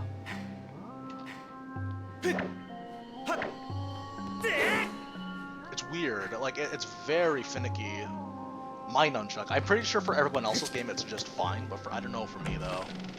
Because I've had this exact same problem with No More Heroes. Some of the wrestling throws do not work. In the first game, for whatever reason, it's okay. For whatever reason, it's okay for like No More Heroes 2, but in No More Heroes 3 though, No More Heroes 1, it doesn't work sometimes. Like the Shinobu boss fight, like that's like the worst boss fight for wrestling moves to not work. It's so odd. But yeah, Adrian, it's not to say that I didn't. The reason why I didn't follow your advice isn't because I didn't think it was good advice, but it's because my nunchucks didn't think it was good advice. So we'll blame the nunchucks. That's my specialty, blaming the controller. All right.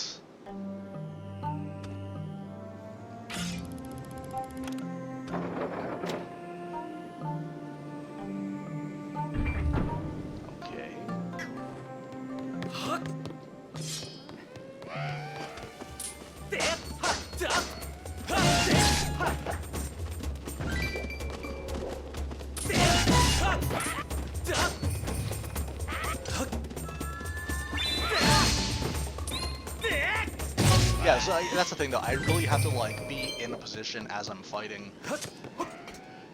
And who knows, it might not work next week. It might not, I don't know, who can tell? It's the world in which we live. These guys all die in one hit, that's great.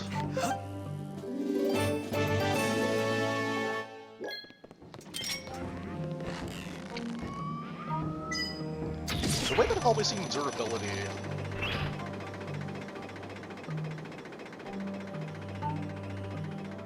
I don't think. Oh, I think I do have to end up going there, but just not now. Oh, so I guess that was a precursor to Breath of the Wild. The way that I've always seen weapon durability in Breath of the Wild is how a lot of people should see arrows. You can't just spam them. You gotta use them properly. What was the point in this? Oh, hello.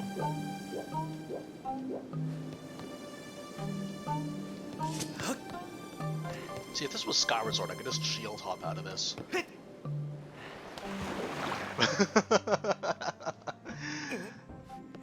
Alright. Let's go in a different direction. Can't go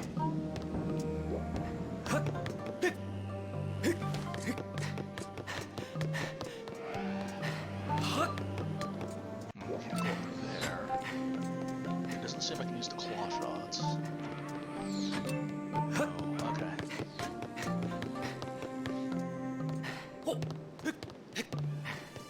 Let's see, what else? I'm looking forward to Hades, though.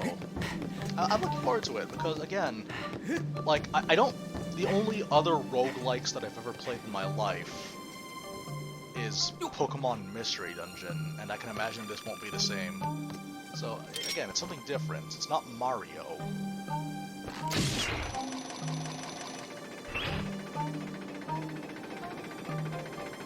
What's the point of this?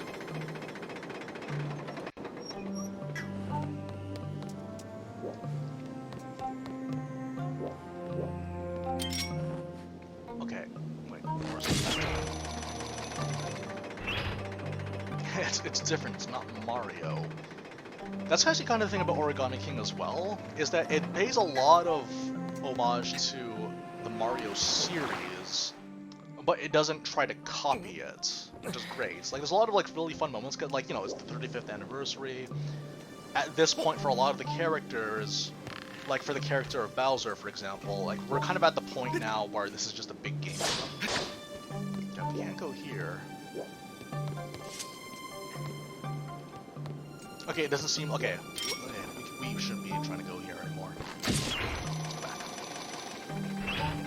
Like, kind of, this is a thing that they've been at for, like, 35 years. They've kind of mellowed out, but this is, like, just a routine thing for them, which is great. Same thing goes for Peach, that she's just tired of getting kidnapped all the time, so she has trained herself to become a living weapon. Okay, that's not true, but she has been able to hold her own a lot more ever since however long she's stopped being a damsel in distress. I guess in Super Paper Mario in 2007. Was that 2007 or was that 2008? It's great.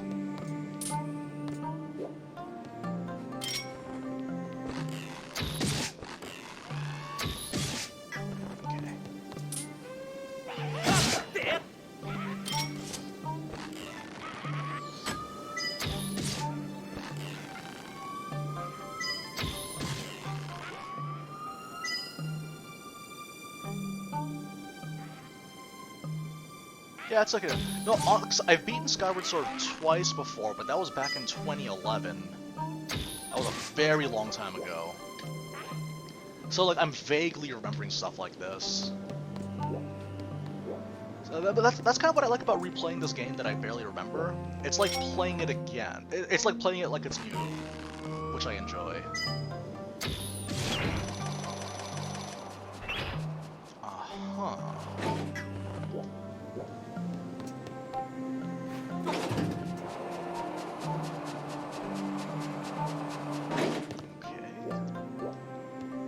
That's kind of what I enjoy about when you're playing this game. The same thing goes for, well, Link's Awakening was much more of a literal case, because I've never finished that game.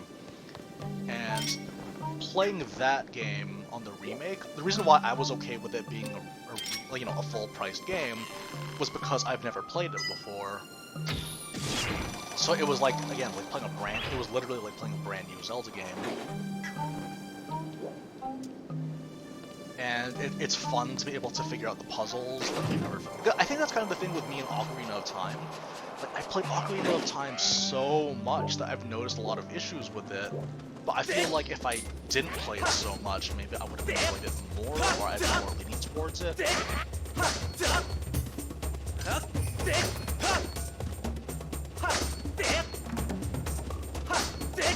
are you doing? Okay. Thankfully, they only take 2 hits to beat.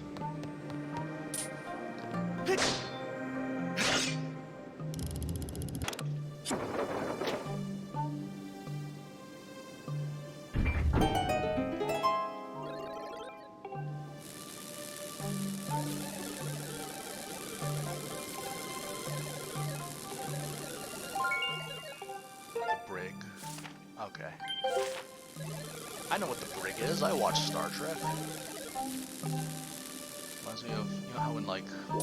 I actually recently watched an episode of Star Trek where there's this character, people that don't know about it, there's this character who's omnipotent, and he loses his powers, and it was just a joy to watch because, like, from a writing perspective, it's so fun, because, like, you have this character who's used to being able to handle everything from a literal snap of his fingers, but then...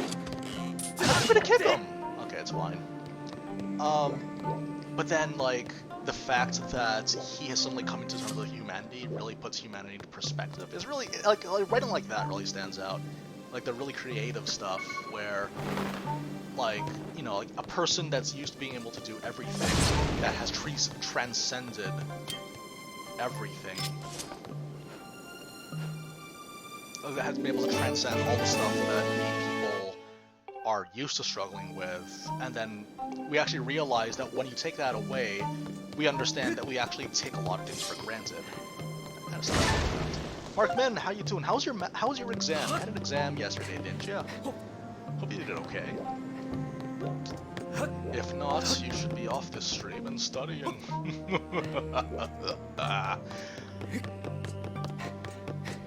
Oh, this is great. That's the thing, like, replaying old Zelda games, after having not played them for a while, I kind of want to replay Majora's Mask this year.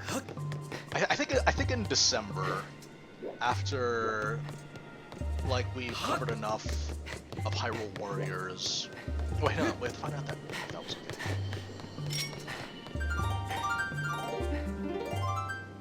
There we go. Oh, okay. This is where my bad drawing skills come into play.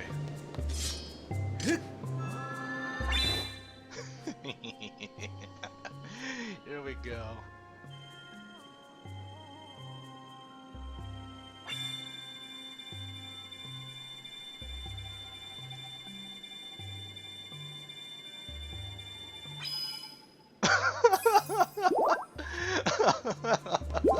I forgot that you actually have to start from the top and then work your way down, down to the right. I remember I had that problem in Phantom Hourglass, I think. It was Phantom Hourglass, where the starting point is actually much more important for the game to register than how the actual shape looks. Ryan Kobe, how you doing? Oh man, I want to replay Phantom Hourglass as well. Phantom Hourglass and Spirit Tracks, both criminally underrated games.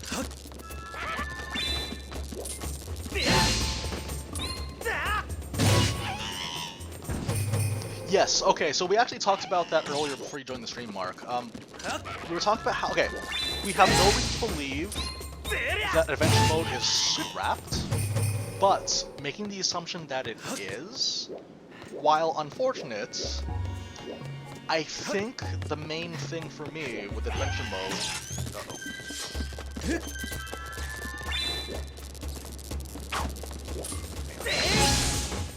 is that it's already very full of content as it is. That the Breath of the Wild overworld map is going to be, like, full of stuff to do that it might make up for it.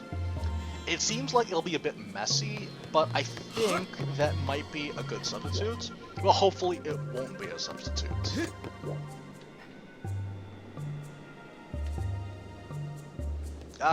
Well, good. I'm really glad that people are able to still benefit from Xenoblade 2 even 3 years later. It didn't feel like that long ago, did it? Well, then again, we did work until like 2018 for Xenoblade 2. But I'm glad you're able to get something out of it, Ryan. Okay, wait. Let's line them up.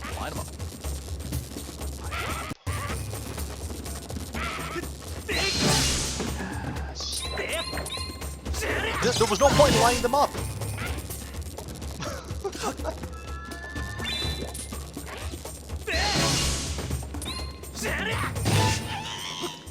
But yes, it looks like it'll replace it. Ideally, it wouldn't replace it. But if it did, I can't be too sore about it because there'll be still plenty of stuff to do. There could be a lot of like super challenging secret maps on the overworld. So it seems like a merge. And we don't know, we haven't played it. We don't know if it's going to be better or worse, strictly speaking. But I think we could be a little bit cautiously optimistic. In the same way that I'm cautiously optimistic about the roster. Okay, so that's the shortcut. Okay. We'll be cautiously optimistic. But I'm looking forward to it a lot, though. I'd say that this is the game that I'm looking forward to the most this year. Oh yeah, also, I got all the collectibles in Paper Mario yesterday. I haven't gotten 100% though. I haven't gotten all the trophies. I'm missing the perfect score, because that's too brutal for my tastes.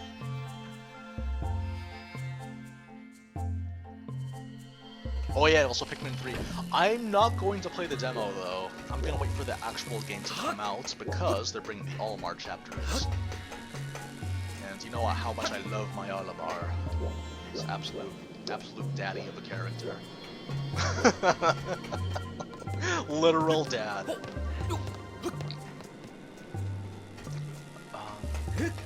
Let's go through here. Okay, we'll go back. We don't need to go here just yet. Pikmin 3, I never played Pikmin 3, so that's exciting. Do you think secret maps will be hidden shrines? I feel like there will be like challenge maps that could take the place of the shrines, maybe, in Hyrule Warriors. I don't know though, like anything's possible. I feel like they're going to have like the secret bonus super challenging maps, and I think those will be the ones that I use for videos. Because I like going to the most difficult stuff, because if I show you guys how effective a thing is in the difficult maps, you guys playing the easier maps will kind of give that perspective. The perspective of, like, you know, whenever I play Fire Emblem Warriors, I always go to the hardest maps that are available, so that I could properly show off the merits of a particular character. Okay, I don't need to go here anymore.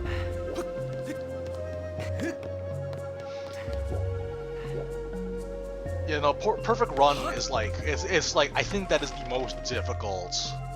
I think that is the most difficult part of the game, in my opinion. Because it tests, it does several things. It tests like 5 different skill sets to varying degrees.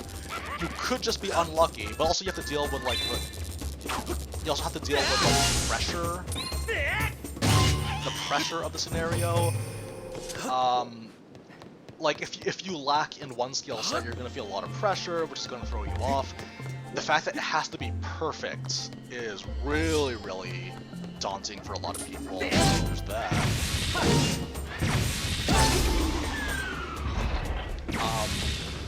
Honestly, the river I don't mind so much, because at least the skill set that you need for that particular section is how to properly steer. Whereas with Perfect Run, or with a perfect score, it's just, oh man, you could be really good at like 3 skills, but because, you know, sorry, no, like, you know how I said there are 5 skills that you have to like learn from in this one? So like you could be good at like 4, but then if 1 is lacking, you're done. Like it's so brutal. I might go for that later. So, I feel like I'm just gonna go ahead and cheat. I'll just cheat. I'll record the entire thing. No, but even then though, even if I were to cheat and record that, you also have to consider like the puzzles. I tried doing the puzzle solving one, where you have to unscramble the thing that they give to you, and I still had trouble with that one. It was brutal. It was brutal, but everything else though was relatively straightforward. But it was a lot of fun getting all the collectibles though. That was like the most fun.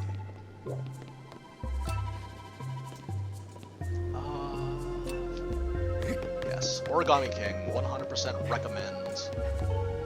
I'd say, like I mentioned earlier in the stream, but I'd say I liked it more than Thousand Year Door, which is high praise because I love Thousand Year Door. Because like, I think what makes it set it apart is that this had a lot of ideas, but it's a lot more concise with its ideas. It doesn't, like, whenever it brings you to an area, the ideas of that area never overstay their welcome. A surprising amount of horror techniques, which I really appreciated. I approve of the use of horror elements in Origami King. Like, they're not, like, it's not a quote-unquote horror game, but a lot of the techniques that they use for the scenes are something that would not be out of place in a horror game, which I quite liked, as someone that loves horror games myself. What else? Combat system is very rewarding. People were like very concerned, like, oh, what if they don't have the People were concerned about not having the level up system. Honestly, this does, like, the thing about the level up system is that it's there to give you a sense of progress, But this game's progress gives you a sense of progress as it is, so level ups did not need to exist. Your skill as a player is what lets you win the game, and that's more important than having to level up. Yeah, like a lot of the combat system is very rewarding. It's very challenging. Like, I'm bad at the combat system. Oh, there somehow. Wait, hang on. Maybe I missed something here? No, okay. Okay, we'll go back. Combat system was very rewarding. A good mix of active combat and 360 puzzle combat. Great music. Great writing. There's a scene in Origami King that I was laughing so hard. It was terrible because I remember that was the day I did ab exercises. So the morning after I was so sore from the ab exercises and laughing so hard at this one scene in the Shroom City in the desert. And I remember laughing so much. And I think I laughed more at that one scene than I think that one scene alone is more funny than any scene in Thousand Year Door, which is, again, that's not to say that Thousand Year Door was bad, but the difference was just like, wow.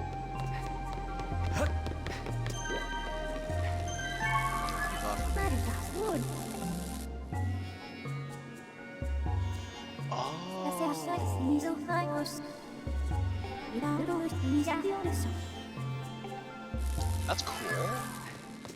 But yes, like, writing-wise, it's very strong. It's interesting, actually. So, I might discuss it later with someone. But I had a friend, well, I have a friend who had issues with the ending, which I understood when I watched the ending, but I think after, like, further inspection, I think the ending was a lot more appropriate than I originally thought. So, like, we'll get to there when we get there.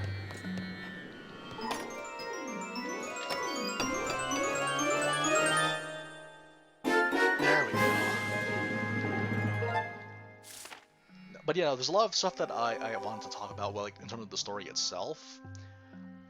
There are some parts that she didn't like, but there are parts that I thought that maybe, like, a little counterpoint, but it's interesting. Like, some people might have their own grievances about the ending. I thought it was fine, considering that thematically it made sense, and in the logic of the story it made sense. But we'll get there. I don't want to spoil anything, because I know that this game only came out this year. Not everyone has played it. I remember a lot of people were very against this game, but honestly, if you keep an open mind, this is a fantastic game. Okay.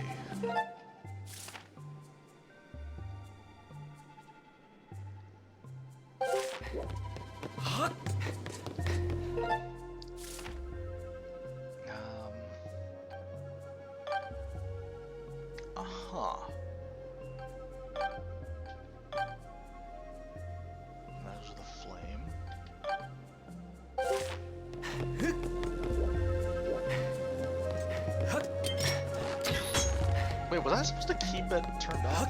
I hope not.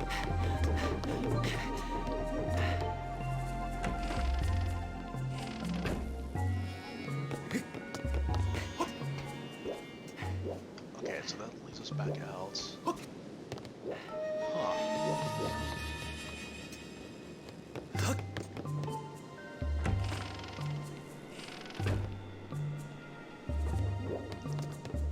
Okay, do you want? Let's turn that back off again, and then we'll see.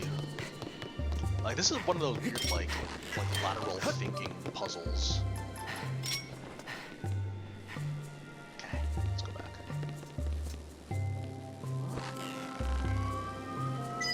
Because, like, why else would they let us open the door and escape? Unless we actually need to keep this off.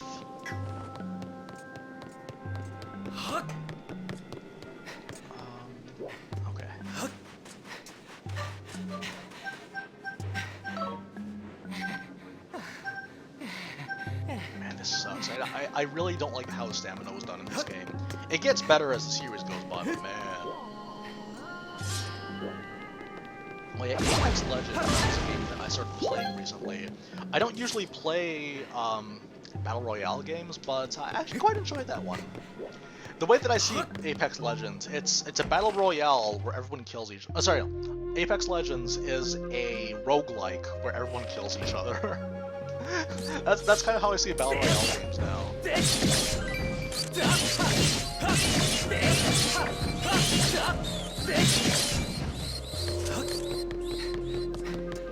Oh, yeah, I'm assuming there are puzzles here that require the bow and arrow.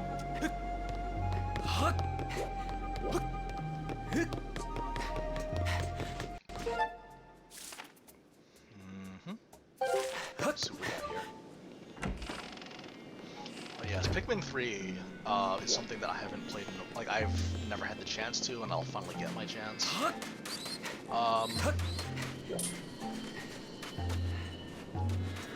Turning on the generators.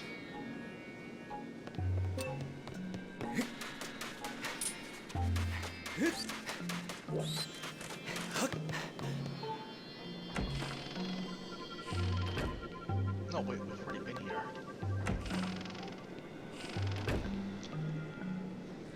I can totally see the Divine Beasts being like climactic battles for... Well, yeah, we'll see how they do it.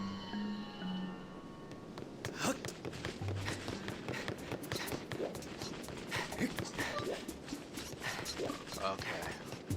Well, that's the thing, I don't even know what the generators are. Or maybe I do know where they are, just I never really thought of them as generators.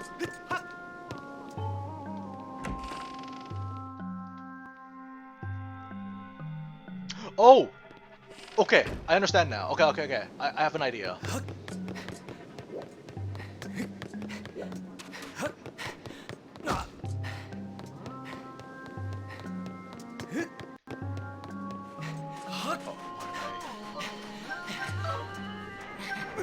Oh, come on! You just put out your arms! Just put out your arms, man! It's specifically measured. It's specifically measured. Oh, that's weird.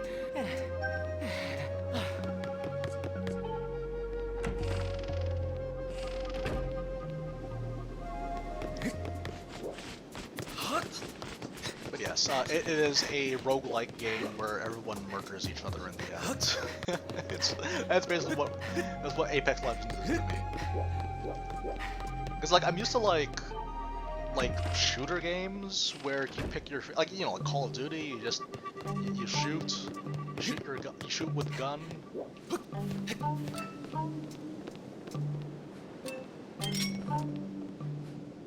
You shoot with gun, and then you know, like you pick your favorite loadouts, and then you run with that.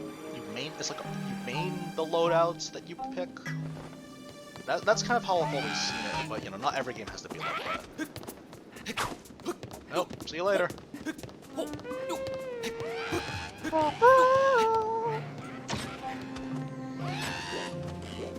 Oh, is this not the way?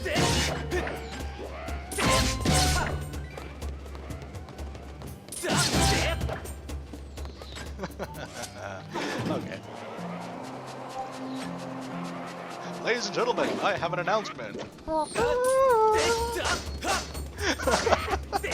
It's like, I can't believe they kept that sound effect.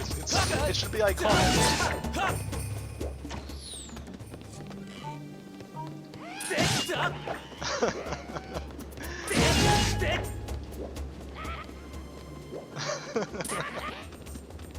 Oh man.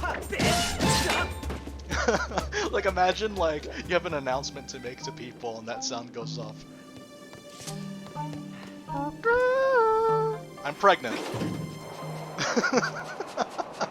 I don't know why I find that so amusing. It's just great. Can you do it again? No? Just okay. I'm a one-man band on this boat.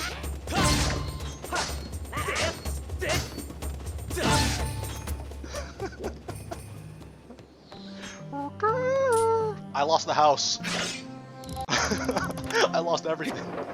I lost everything in the bet. Wait, no, is it off the? Oh yeah, we're good. We're good.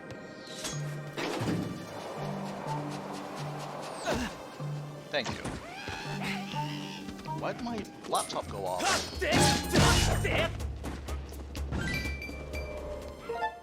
Uh-oh. You know what happened? I think the battery ran out on my laptop, which is what I used to read the chat. I was having so much fun that I didn't even look at it. Uh-oh. Uh-oh. Okay, sorry, if you guys are talking in the chat right now, I cannot read it right now. Oh, this is a disaster. Ah, well. I'll just keep myself company. So, for the next 10 minutes, I will be... For the next 10 minutes, I will be like a big-time streamer, just not caring about anything that you guys say. Massive apologies for this, by the way. I didn't realize that my laptop battery died. Yeah, because for those of you guys that don't know, my setup is literally the laptop that I use. Okay, so I have a computer that I use for streaming, and then there's the laptop that I use for reading the chat.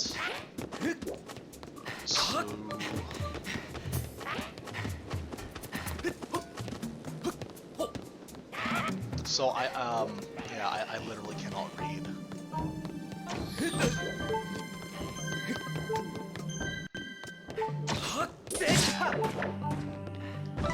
Okay.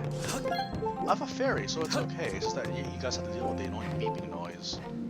Oh, that's a disaster. 1% battery. I didn't see the notification telling me that the battery was dying.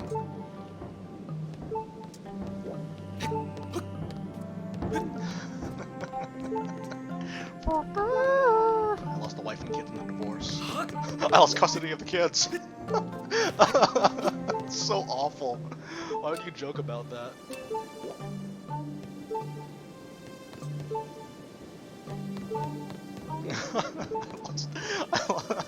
I got a second mortgage. I wasted my money on gacha. I wasted my life and my money. It's like the most sad thing. I spent $9,000 on Genshin Impact. Okay.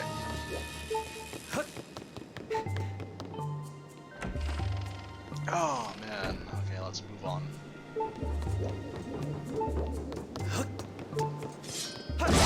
Oh yeah, one thing is though, there's like seats nearby. Like, I think they anticipated that you get so much damage in this game. Or in this dungeon. I think my lap... Okay, I think... Yeah, okay, I can see the chat now, alright. It's weird.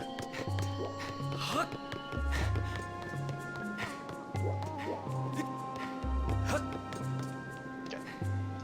Let's sit and think about what we're doing right now. I'm gonna die alone. I'm gonna die alone because I'm disgusting. Oh man, somebody hit me if I'm getting too real with you guys right now. Oh man, it's great. That's just fantastic. I'm so sorry. I'm gonna die alone because I'm disgusting. Oh boy. Like, you just have a bokoblin following you around. The bokoblin's following you around so that whenever you want to overshare, the bokoblin sounds the horn, and then you say whatever happens to be on your mind, whether or not people asked for it. Oh man, I'm so sorry. We'll step away from that topic. This is how I cope with getting lost in dungeons.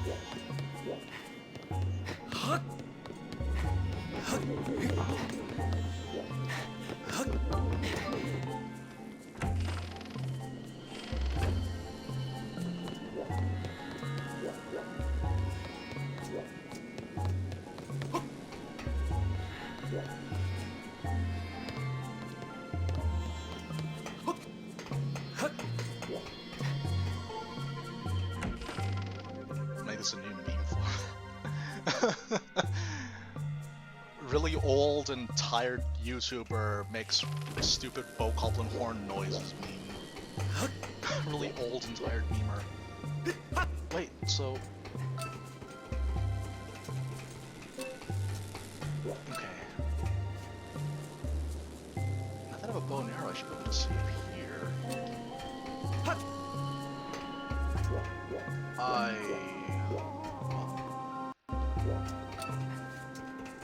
I thought I...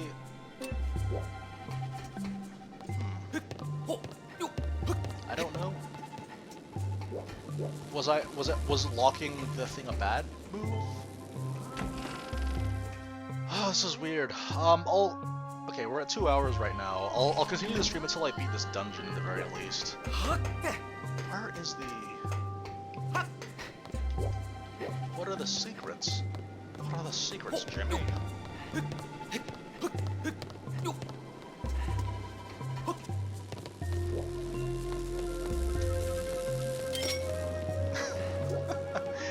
just... Oh, so I have to reopen it? Okay. I thought that maybe I had to, like, hit it again, and that would make it move. That's okay. Yeah, because I thought that maybe by move... See, I gave this game too much credit. I thought that by activating that, several components would shift, resulting in me being able to open that area. I have no idea what I'm doing right now.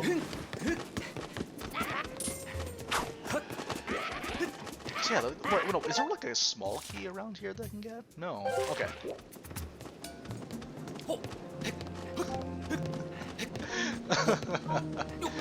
Oh man.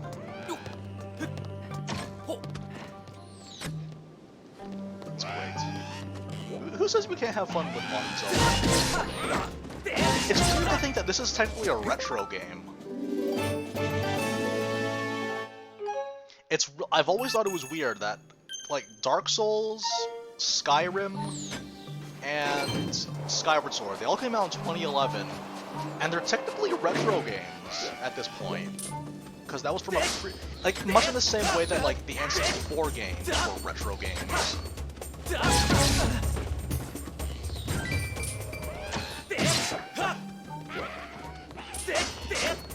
Like, it's such a bizarre thought to me. That's why I always, like, do the whole I'm old gag, because, let's face it, like, I was old when these were new. Like, I'm in my mid-20s, and yet I still feel ancient.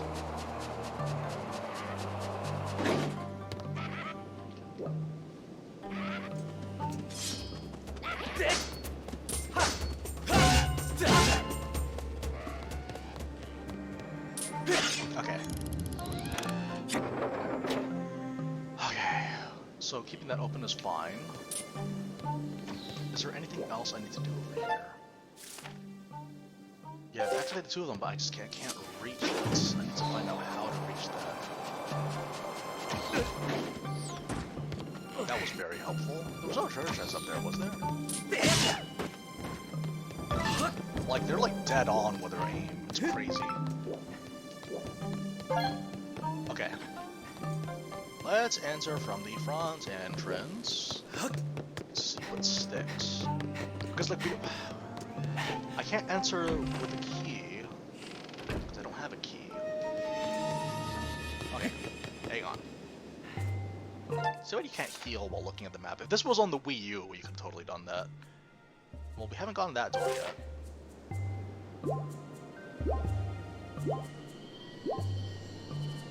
Okay.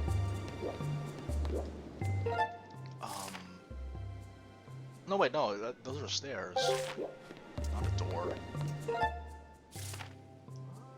Okay. And... oh, it's just a piece of heart. Okay, well...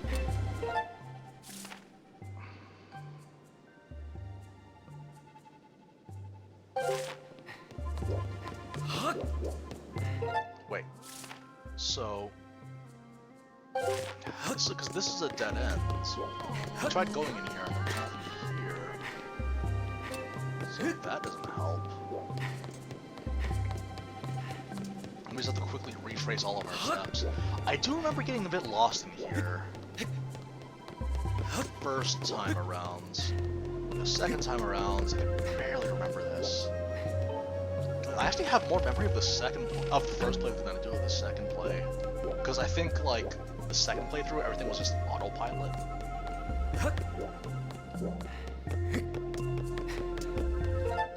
Okay, so we haven't been.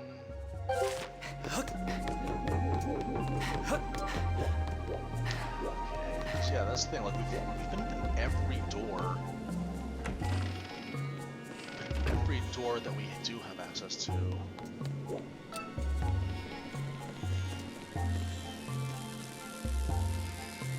And we can't enter this door.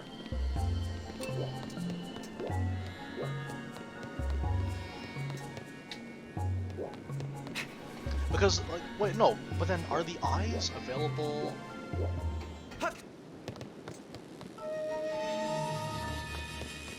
No, but the thing is that these generators stop working when they're...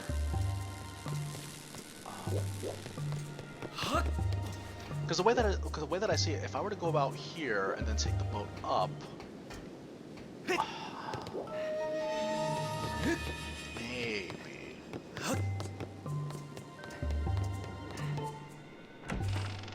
That's the thing, like, when hitting the time crystal, would I still be able to access this room and then activate the generator? Okay, let's think for a second. Up, we go down. Seems like a waste to have all this treasure chests in there.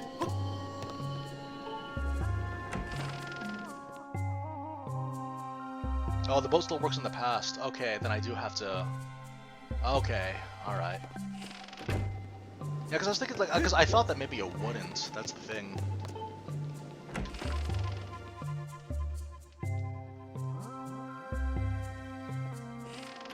Yeah, that's the thing. It's hard to know if that works in the past or not, or if it was a product of... Sorry, and by past, I mean present. As in when everything's destroyed and not modern. Okay, we'll go back out then. So the boat works no matter what the time period is what I'm assuming.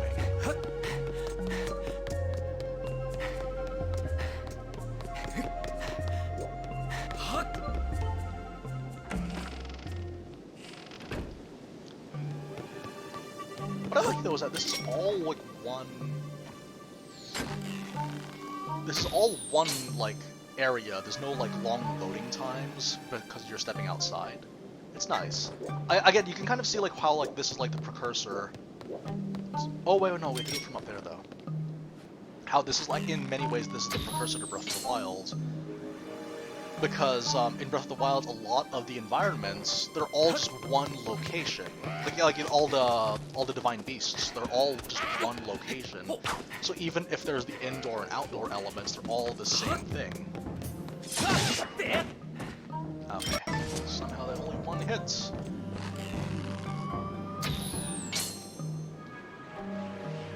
Yeah, imagine a rap song where instead of an air horn, that no, it's oh, it's gross. Don't even think about it. Instead of an air horn, the MLG air horn. Whenever you get like you get a no scope. There we go. Okay, so now this. And I'm assuming we can hit it from down here, just like before, because they showed us that earlier. That was a thing that could happen. Yes. I'm doing a 360 no scope, and then that boat call when sun goes off. Oh, tired old joke.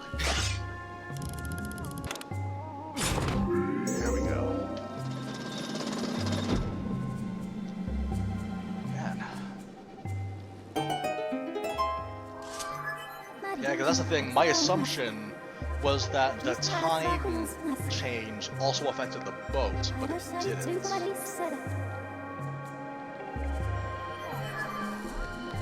Okay, but yeah, we got that out of the way now. Great.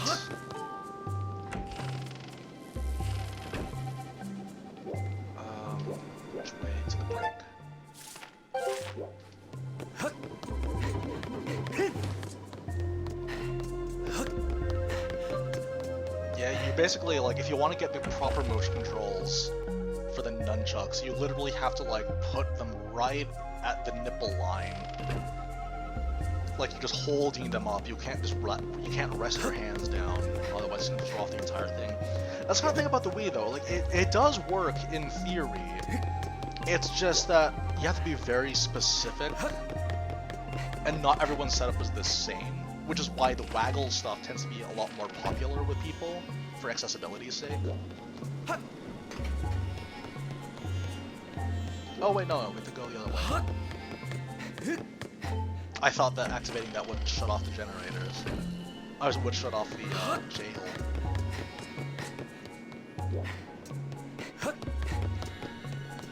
Okay, so at least now we can go to that door that we tried going into.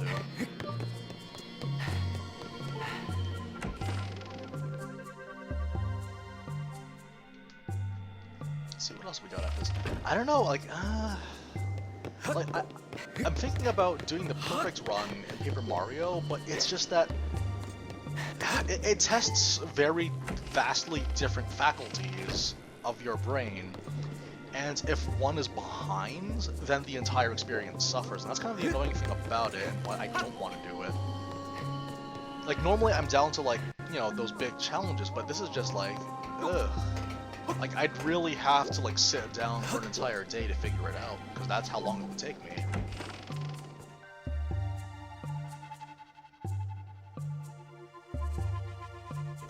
This is a very interesting take on the...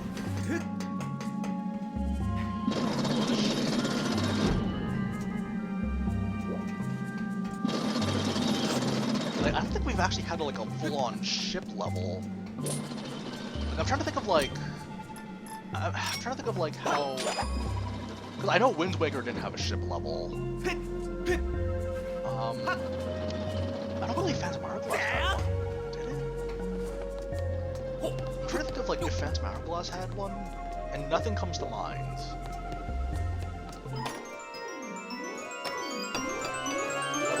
It's weird, because Fire Emblem Warriors is the kind of game that would take 300 hours.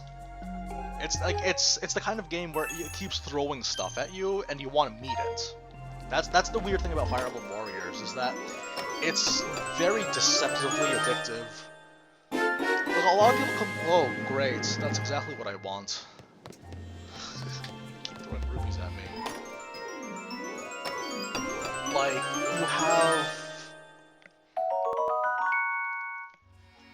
Like, a lot of people, they complain about how repetitive it is, but the thing is, though, it's the repetitive familiarity of it all that actually keeps us coming back.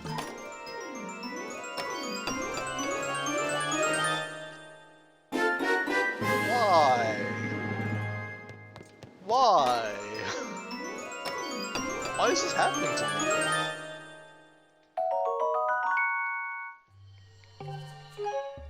Ah, yes, Malice. Yeah, I think that's all. Yeah.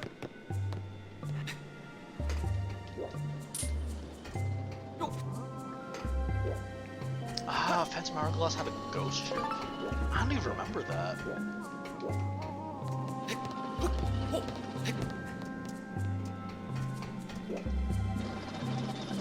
Uh-huh.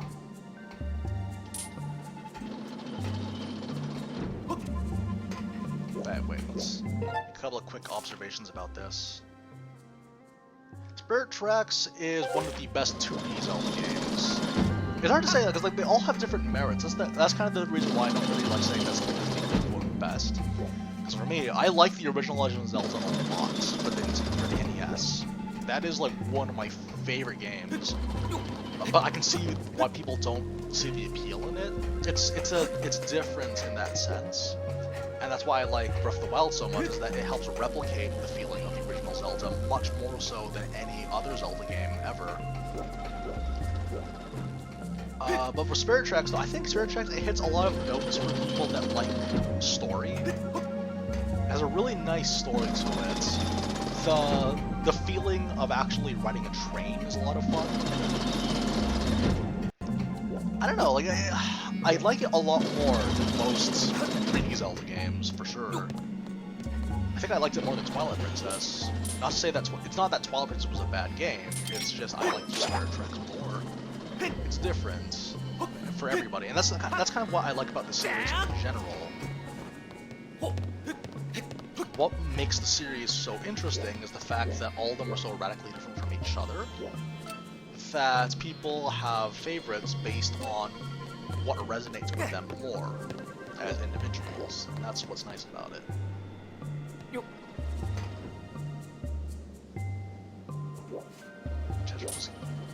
I thought Tetra was kidnapped on the Ocean King's temple. I don't even remember that. It's been a while since I played Phantom Hourglass. Okay, so we can't go here yet. I was so sure one of those chests would give us a key. Oh man, no, the overworld of Spirit Tracks music is the best overworld music in the series. I'm going to stand by that. The pan, what's it called? The pan? Oh no, panpipes. The flute intro of the overworld. It's the best, in my opinion. Go back.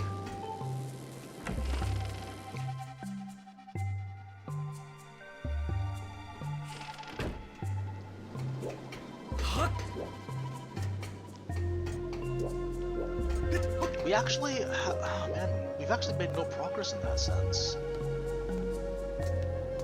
Because I activated that generator, but what else would it do? Well, we have to investigate that, I guess.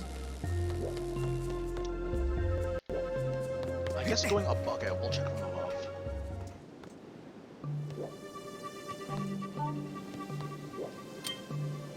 Yeah, the final boss theme was really good. Like, the overall, like, theme, of Spirit Tracks was really well done.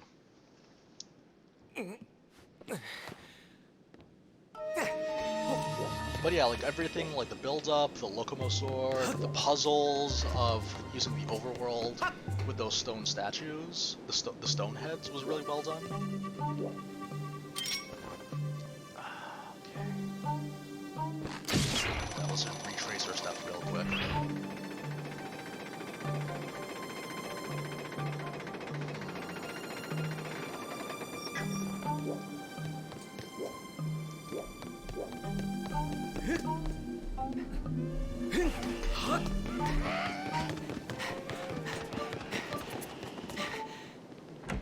I know there are two generators, it's just that I don't know how to reach it.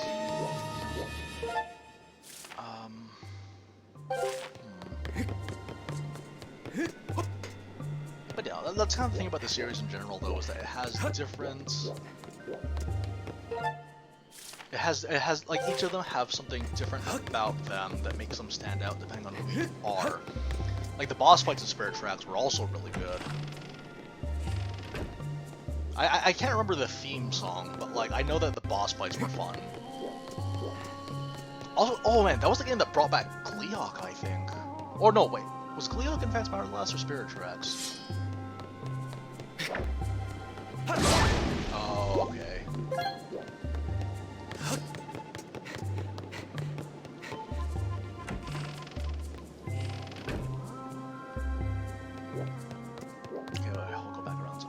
But yeah, I remember Gleeok was one of my favorite bosses in the original Legend of Zelda. Actually, no, I think probably one of my favorite bosses in the series overall.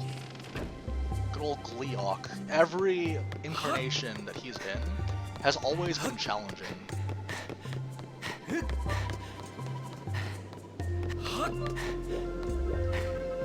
I think this might be the only Legend of Zelda game that I never 100%ed. Twilight Princess was fairly easy to 100%, same thing goes for Wind Waker. The original Legend of Zelda, obviously.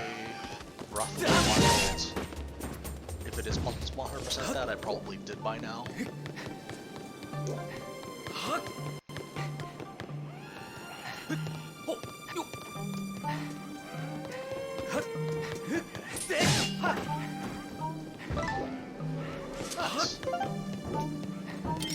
Okay, sorry, okay, we'll go back.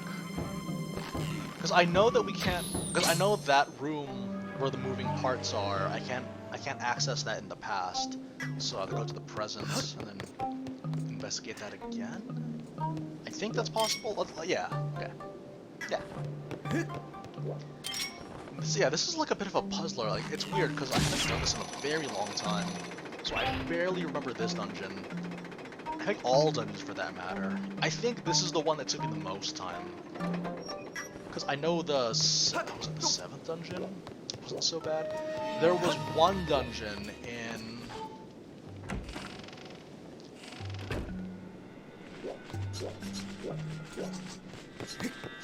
I remember there was one dungeon in... I think it's the one after this, actually, where I was a bit stuck. Sorry, I went the wrong way.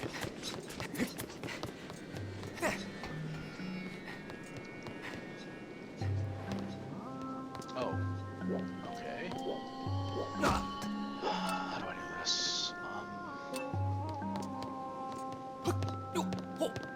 Yeah, I thought I could access it from there. Okay, let's put on our thinking caps for a bit.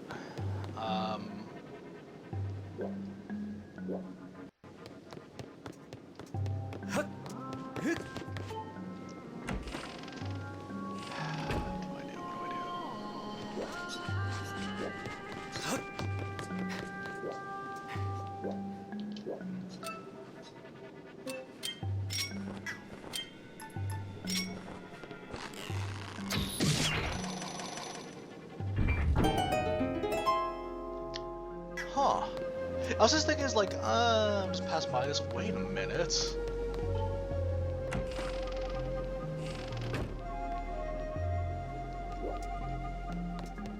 Huh, okay. No, but then, okay, we need to aim ourselves again.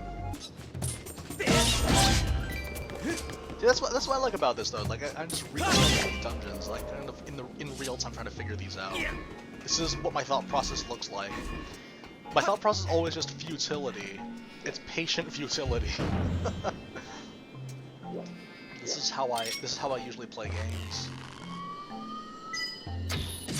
It's not to say that I don't appreciate the help, but I think for the most part, though, my problem is that I tend to overthink things, and adding more voices to it tends to end up messing me up.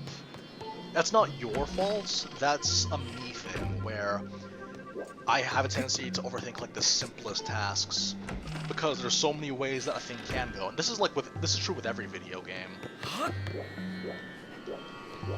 think we can go back. Can we go back from here? Yeah. It's not that I don't appreciate the advice, but it's one of those things where, like, I kind of have to figure things out at my own pace too, and adding more information tends to... it's a mix between helping and hindering, and it's impossible to find like a specific... It's impossible to find like a specific sort of middle ground, because everyone's different and everyone thinks differently.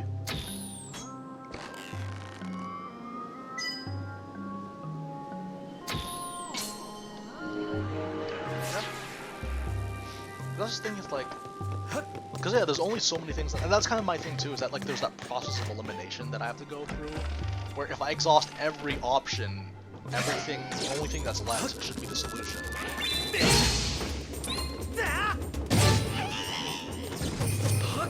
That's kind of like my thing with Origami King, and why I struggled so much with the puzzles in that game.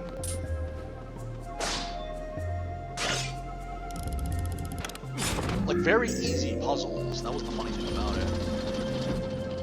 They had very, very easy puzzles, but because I was thinking about so many other things, that I ended up messing up the puzzles themselves.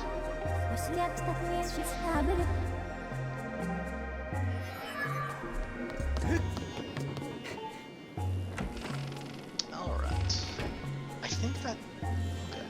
Okay. Yes.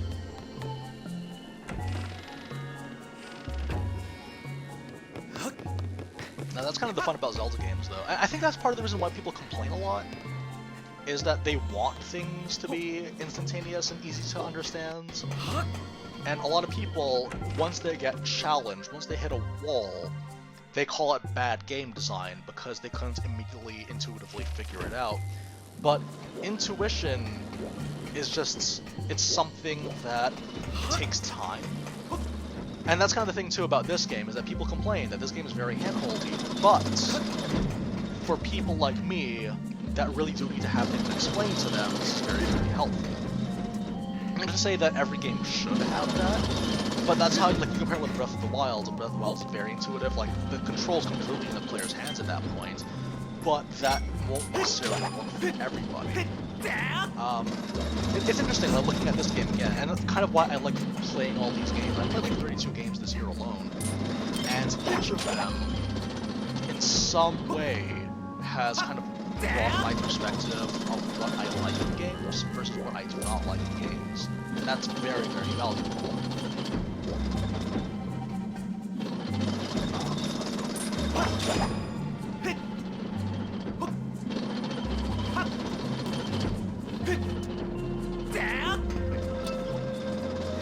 I need to go there. I guess we just keep going this direction. I know a lot of people, they're very quick to pull the bad game design card once things are too difficult for them, but then they would be the exact same kind of person to complain that a game pulls their hand too much. Like, you really can't win with some people, and I don't want to be some people.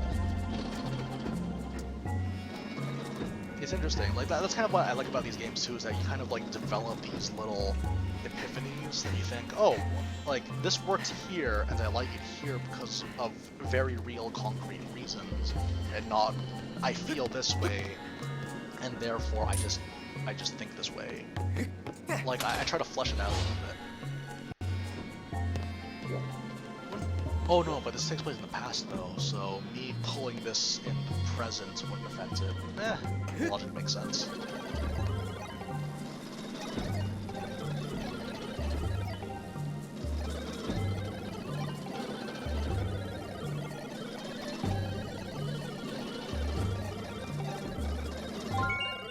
Captain's cabin. Oh, I remember this now. This is like the world's most valuable key. Oh man, I remember that so distinctly.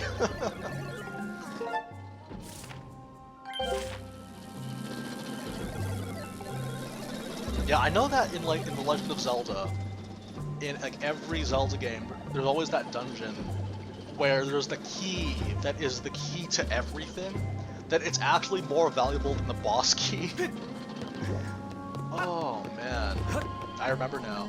I remember there was something like that in, I think it was Oracle of Seasons, where there's this key that, like, if this key didn't exist, you would not be able to access like several pathways in a dungeon, including the boss's chamber. That it may as well have just been the boss key itself, because it's just so important.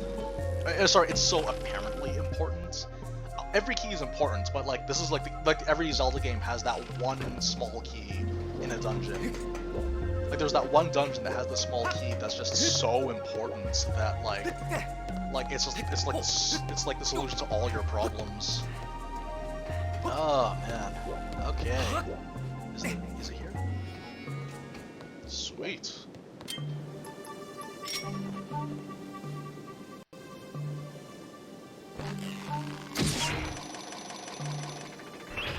So okay, a lot of people are saying this game coming to Switch.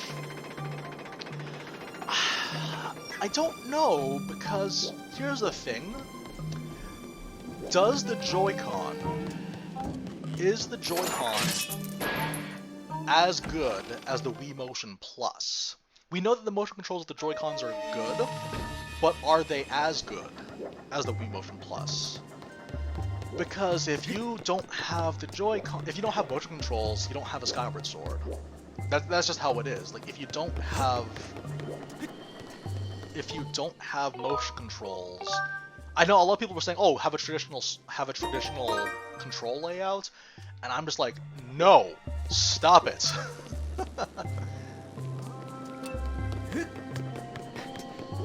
Stop it. Don't even think like that. But no, it's weird though, because like, all people say, "Oh, just have a traditional control scheme," but like, just no. You can't do that. You need to have motion controls, because motion controls are the whole point of Skyward Sword.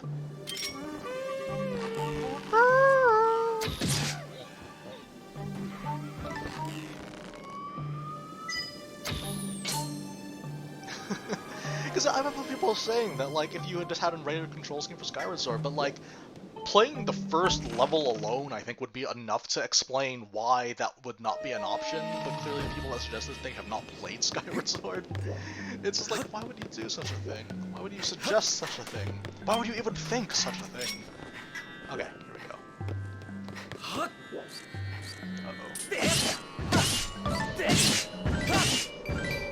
Okay, how's this going to work? I have to step on this, but that guy's in the way. Okay.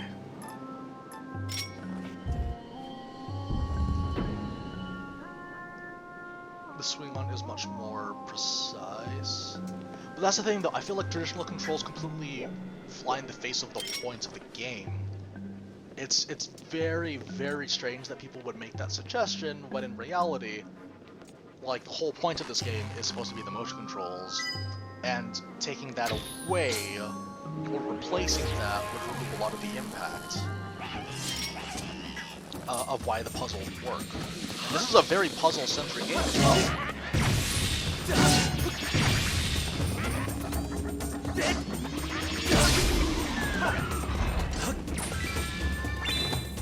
That's the thing though, I don't know if the controls will be sufficient, but if that's the case, that would be great. That's the main hang-up that would have, is that if the motion controls aren't adequate, then that's fine. I completely forgot these puzzles existed. Like, this section, maybe you won't need motion controls as much, but like the puzzles that involve like spinning it around or being precise, it's tricky, because again, a lot of it has to do with like vertical, horizontal, and even diagonal in some scenarios as well.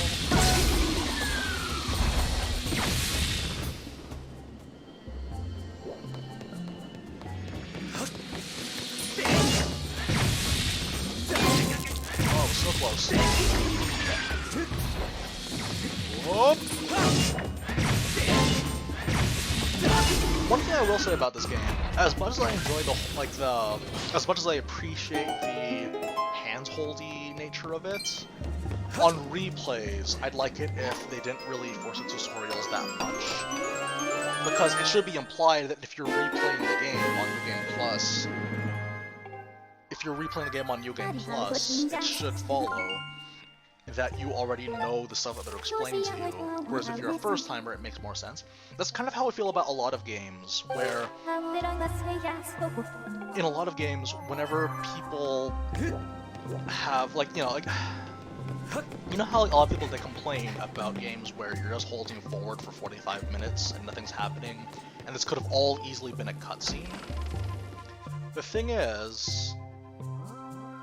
Oh hey, Mew Lover's back! New name. I like the name. The King Kitsune. I like the name a lot. Good to have you back, Mew Lover. It's been a while. It's been quite a while. I remember Mew Lover distinctly from the Breath of the Wild streams back in the day.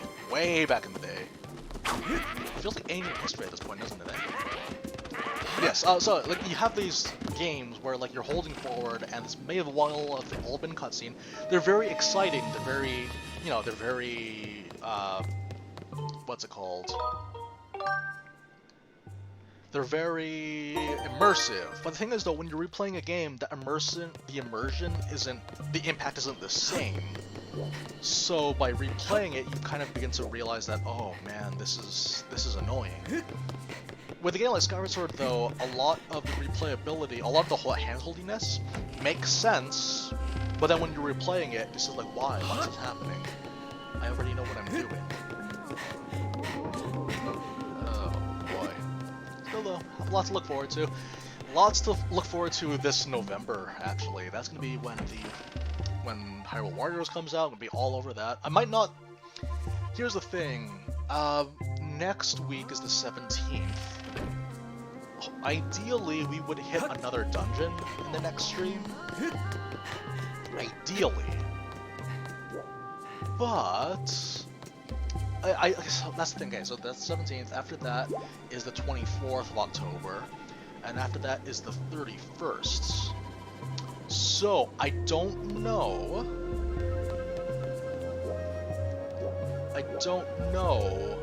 If I'll be able to beat the game before. No, I should be able to beat it. I should be able. No, that's exactly my point, though. For people like me that have not played this game for a long time, the handholdiness is very appreciated. But then for people that have already played the game and they're playing New Game Plus, like you're playing, like you know how like you go on the Heroes Quest, they should start, like they shouldn't take everything away, but they should take out select issues of like about swinging your sword, for example. I think you already know all that by now. I think that in terms of replayability, for people that have already played the game, the logic should follow. They already know what they're doing. Whereas for guys like me that have not played this game in a long time, it makes sense. And that's what I'm saying, though, is that the replayability is kind of affected for people that are used to it. But then for people like me who are not used to it, are very grateful for it. But it will reach a point where we don't need it as much. No, it's this way, right? Sorry if you get motion sick looking at this. Like this? No.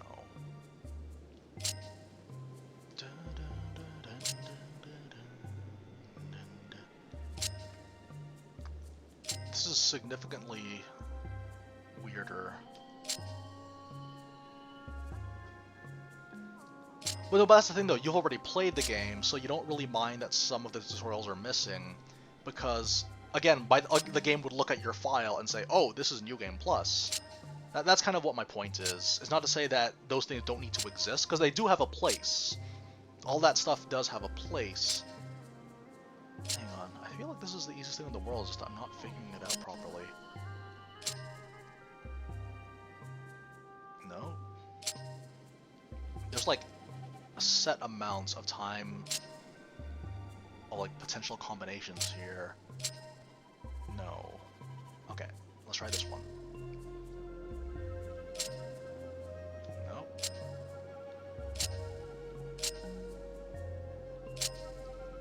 This is modern art is what this is.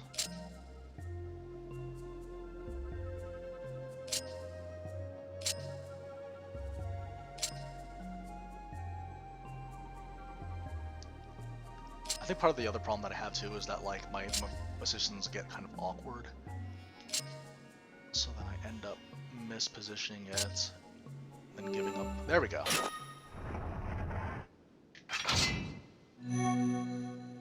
Oh man, busy year for me though. 2020 has been a very busy year for games and for career. It's great. This was a very, very active year, despite the fact that because you know, what's been going on in the world prevents you from going to places, going on vacations and such. But for me, I mean, I had to cancel a lot of vacation plans, but I was able to make up for that by doing a bunch of other things, which is great. And I think that's the most important thing too, even though it's not ideal. Oh right, this is like the one Zelda dungeon that does this kind of thing.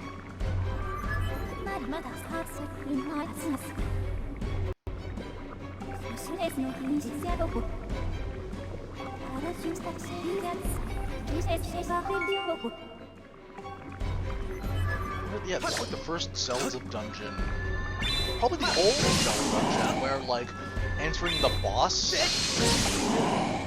results in a scenario where you need to leave the boss door. I think this is the only time, because like the only thing that came close or similar to the structure that this dungeon had was Snow Peak Ruins. But like that was because like it was a house where you had to fetch a bunch of things for an NPC. But this is just like straight up, this is the location. This is like the straight up like location and layout of a real place. There's an actual sort of geography here, guys. And honestly, I love it at Breath of the Wild and stuff like that too, because I remember with Hyrule Castle, everyone loves Hyrule Castle, and I think part of the reason why people like it so much is that it was a dungeon but with a sense of geography. So with that, it is again location. Look, it's great. Yeah, like, this completely went over my head. I forgot about this. It's great.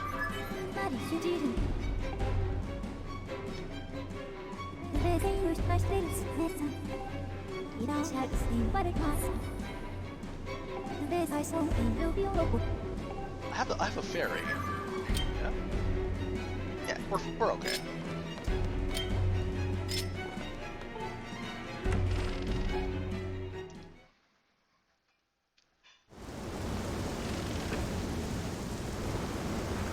I remember this boss and thinking like this boss looks silly.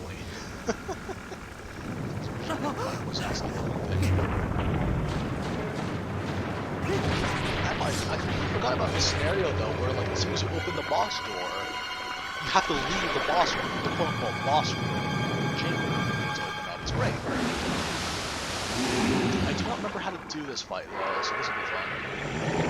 I'm assuming you have to hit it in the eye. I'm gonna go on a limb here. Tantalus! Tantalus! Oh, that's great. Okay, there was nowhere to go from here. You know what was great? The blooper, the giant blooper, the paper Majora blooper from Origami King. That was great. That was a good boss fight.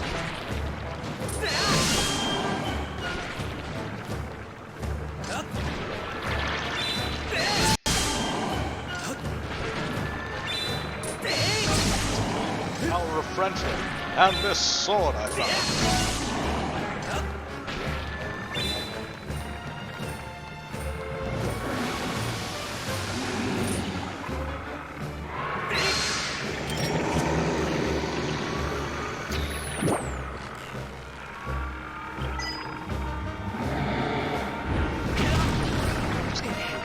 Okay, so I guess it's the way for you to strike first.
We can just try to find it.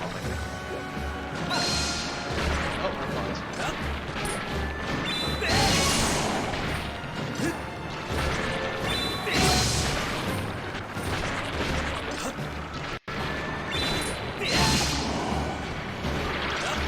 These were all prime spots.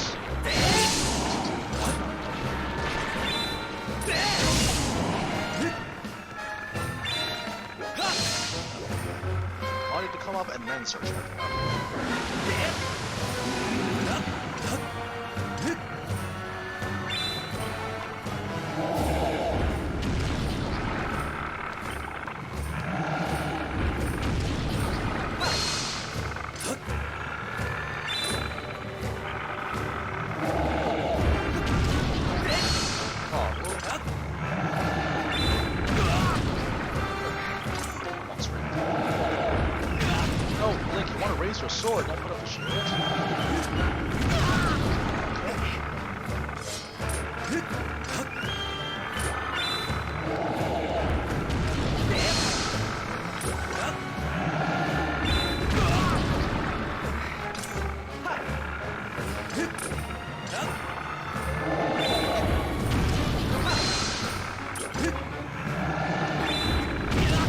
I guess we'll just go for the eye then?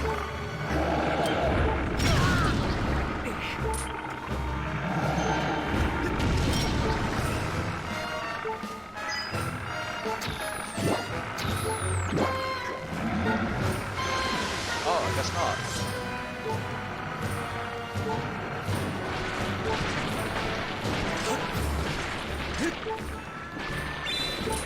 I think like as I was playing, I just moved slightly out of position. That's why my voice controls got weird.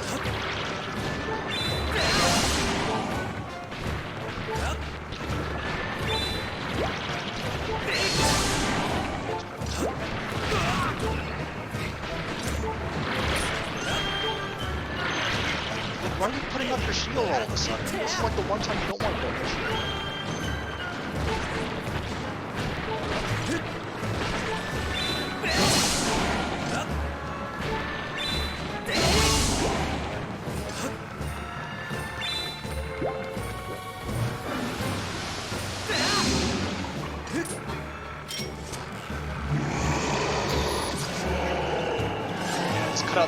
Just go straight for it.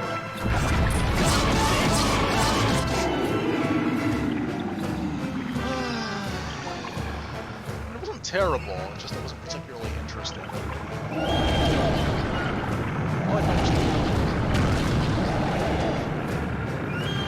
Oh, I guess we'll prolong it.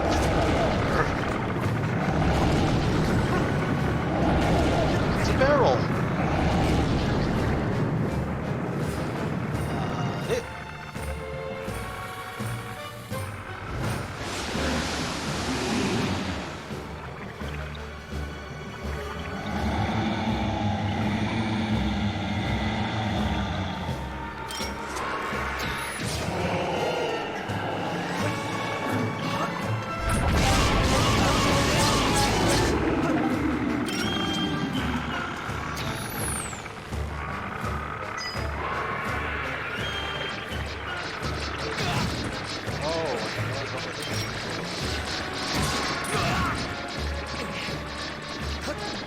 That's fun. Also, for a long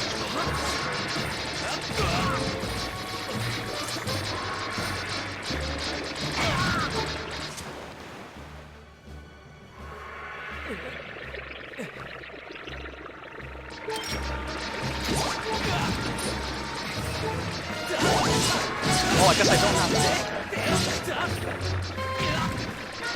Why? What's the purpose? What is the purpose?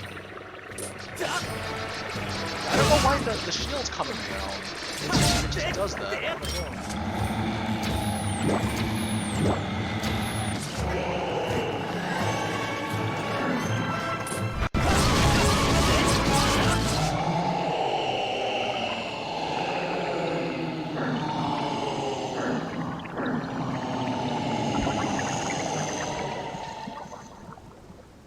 No, because I remember with the there was the Paper Macho blooper from Origami King, and that one was nice because like there's all these projectiles that you have to weave through, like a Danmaku shooter almost. It was great.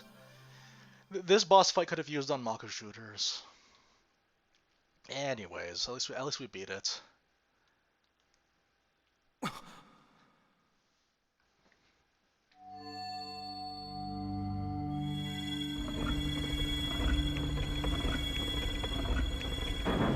Nice. That's convenient.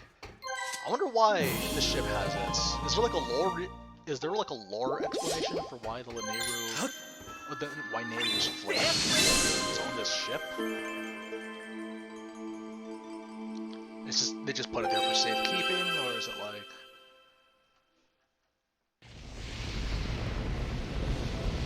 Ah, the blue flame.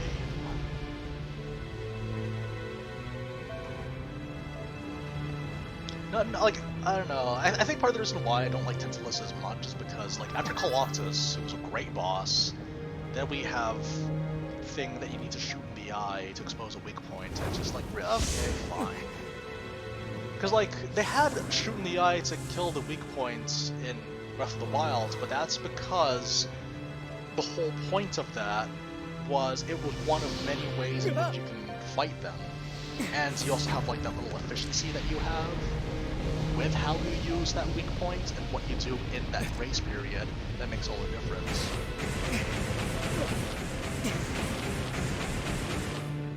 These cutscenes are very nice though. Like the cutscene coordination of this entire game is really, really good.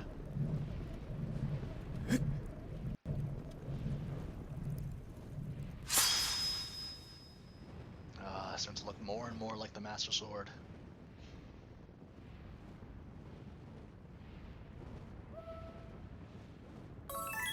Huh. Okay, so for Roar, Courage increased the attack power a little bit, but this one is going to help Fee find more things, because it's Wisdom.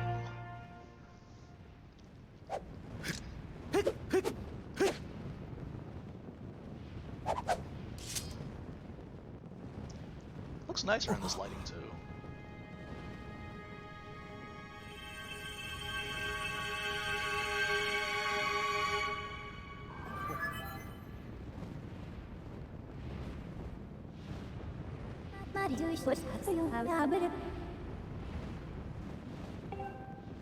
Oh yeah, you know what, we might as well go back to the Isle of Songs. Unless there's like an interruption, in which case... Yeah, but we might as well do that. What? Why?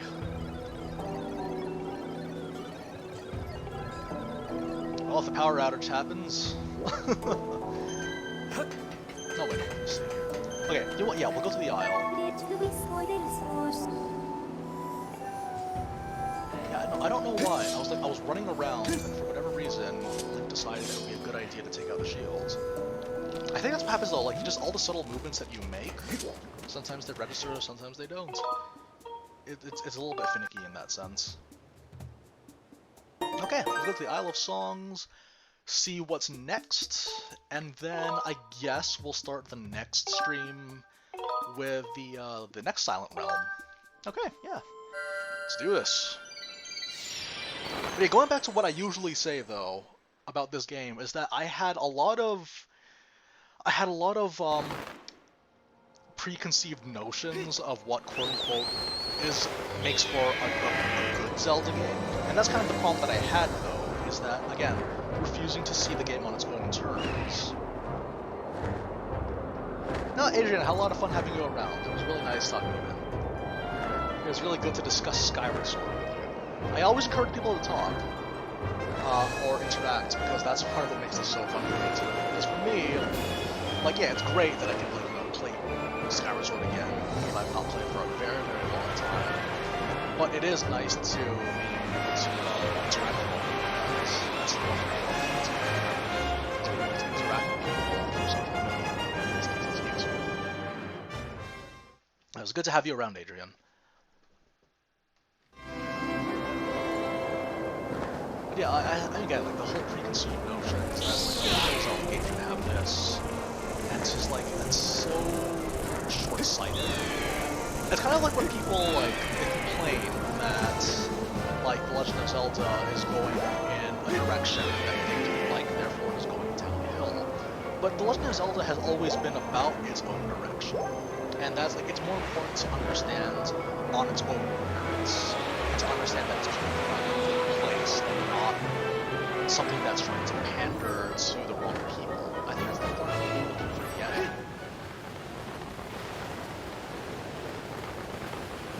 Is that like the Legend of Zelda series has always been about inventive, creative ideas. And sometimes inventive, creative ideas will take you into uncomfortable places sometimes, or it'll take you to places that you're not 100% sure about because it's unfamiliar. But that's what Skyward Sword is too. Skyward Sword is, for all intents and purposes, an unfamiliar game, trying to do things differently, and being different isn't bad.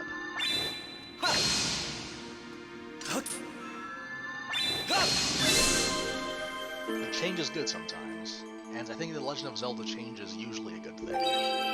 Like, I'm trying to think of a time where change wasn't good, and all I can think about is the CDI games. Those games are different. Those games were terrible, that's why they were different. Oh wait, no, I don't want to sing that. I was thinking about the SMT order theme, as I usually do.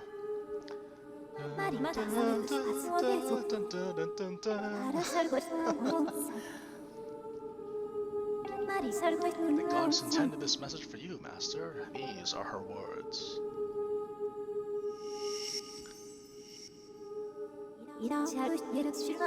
Sacred flames, listen, for I am the one guiding you from my place at the edge of time. Is that Hylia's body on the right? She looks great. Literal hourglass. Top 3. It's hard to narrow it down to what's top 3. I think for me, it's not because I necessarily think that they're the best, but they resonate with me a lot and what I look for in video games. And in that sense, it would be in no order.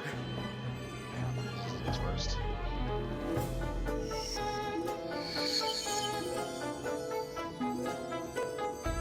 I'd say out of the 3 goddesses, I really like Din the most. Well, actually, not really because of the goddess, but because of the oracle. The oracle Din.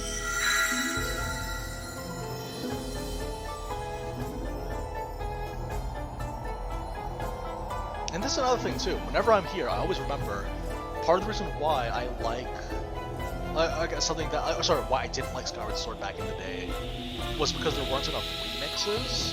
And now it's like, no, remixes, while good, they don't need to be a normal thing. Sometimes a thing could just be its own thing. It's great. Din's power. With Silent Realm soon. I'm so excited!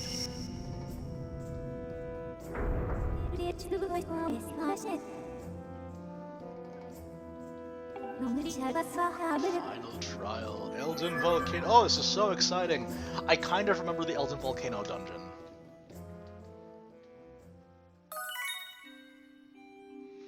Oh yeah, and there was the other dragon that was there as well. It's great.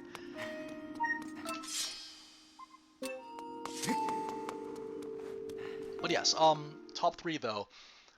In no particular order, it is Breath of the Wild, Majora's Mask, and the original Legend of Zelda. All 3 of those games, those are the games where like I could just turn them on and then just play them to play them all day long.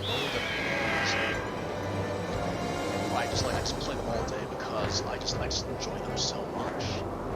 They all did something for me. They're all like interesting and challenging with interesting methods of progression. But Majora's Mask, it is the collection of masks that will affect the full playthrough. Sometimes I go for I always go for all 24 masks. Always. Like anything less than that is unacceptable. For me, you guys do whatever you want. But Breath of the Wild, it's pretty self-explanatory why that game's progression is so satisfying. It's because, again, like, player skill is a lot more important than anything else in that game, and how you can properly utilize the terrain, how you properly utilize your weapons. And then, of course, there is the original Legend of Zelda. It goes without explaining, but that particular game, too, is the kind where the structuring is so clean. It has so many things that you can do in it too. Like, very surprisingly, there's just that sense of exploration. It's very rare where there's a game where, like, I feel like I'm just slowly growing mastery of not just the games, but like the worlds and the planets. It's a very, very, I won't use the word visceral, that was overused, but it's an extremely important feeling. I don't think I can make it. Okay.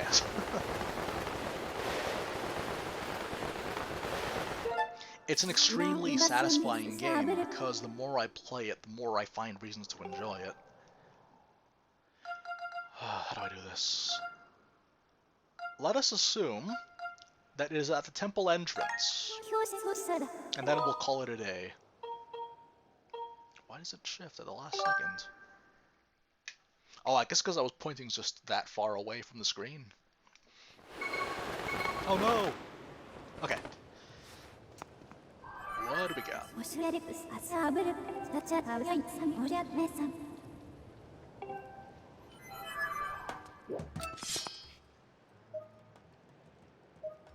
was wrong. Now I'm embarrassed.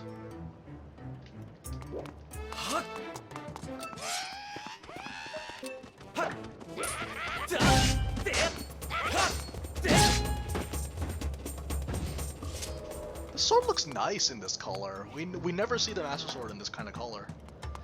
Okay.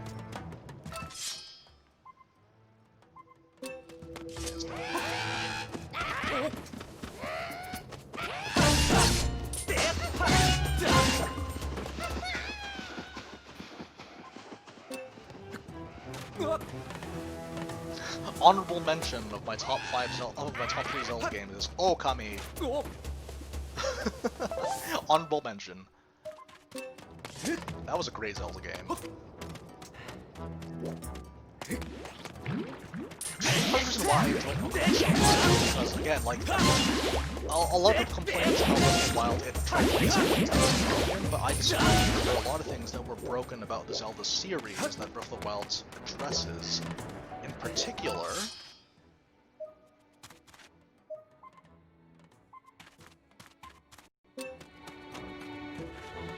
is this safe? In particular, it's the structuring of the world. How the world of the Legend of Zelda games has always been a means to an end. It's never been a location that you care about, or it's very rarely a location that you care about. And that's a big problem. A very big problem is that, like, all a world is a place where you access the dungeons that give you an item that lets you clear the dungeon, and then you use in the overworld to access another dungeon. The dungeons were the only thing that people cared about, and that's a problem. Like, if a large part of the game is just something that you're indifferent about, and that's something that Skyward Sword attempts to fix as well with varying degrees of success. But I say that with Breath of the Wild, because the majority of the game is you enjoying the environment, being in the wild, I think that's what made it so much more impactful.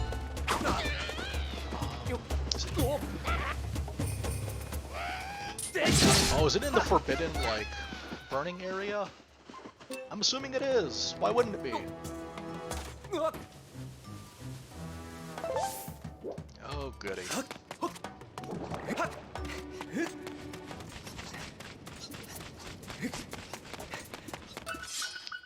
Ah, here it is. Okay. Now we know where we're going. I probably didn't need to go back in town, did I? I hope not. Yes, I'm sure. Don't question me. Don't question me, machine. The machines will rise up against us.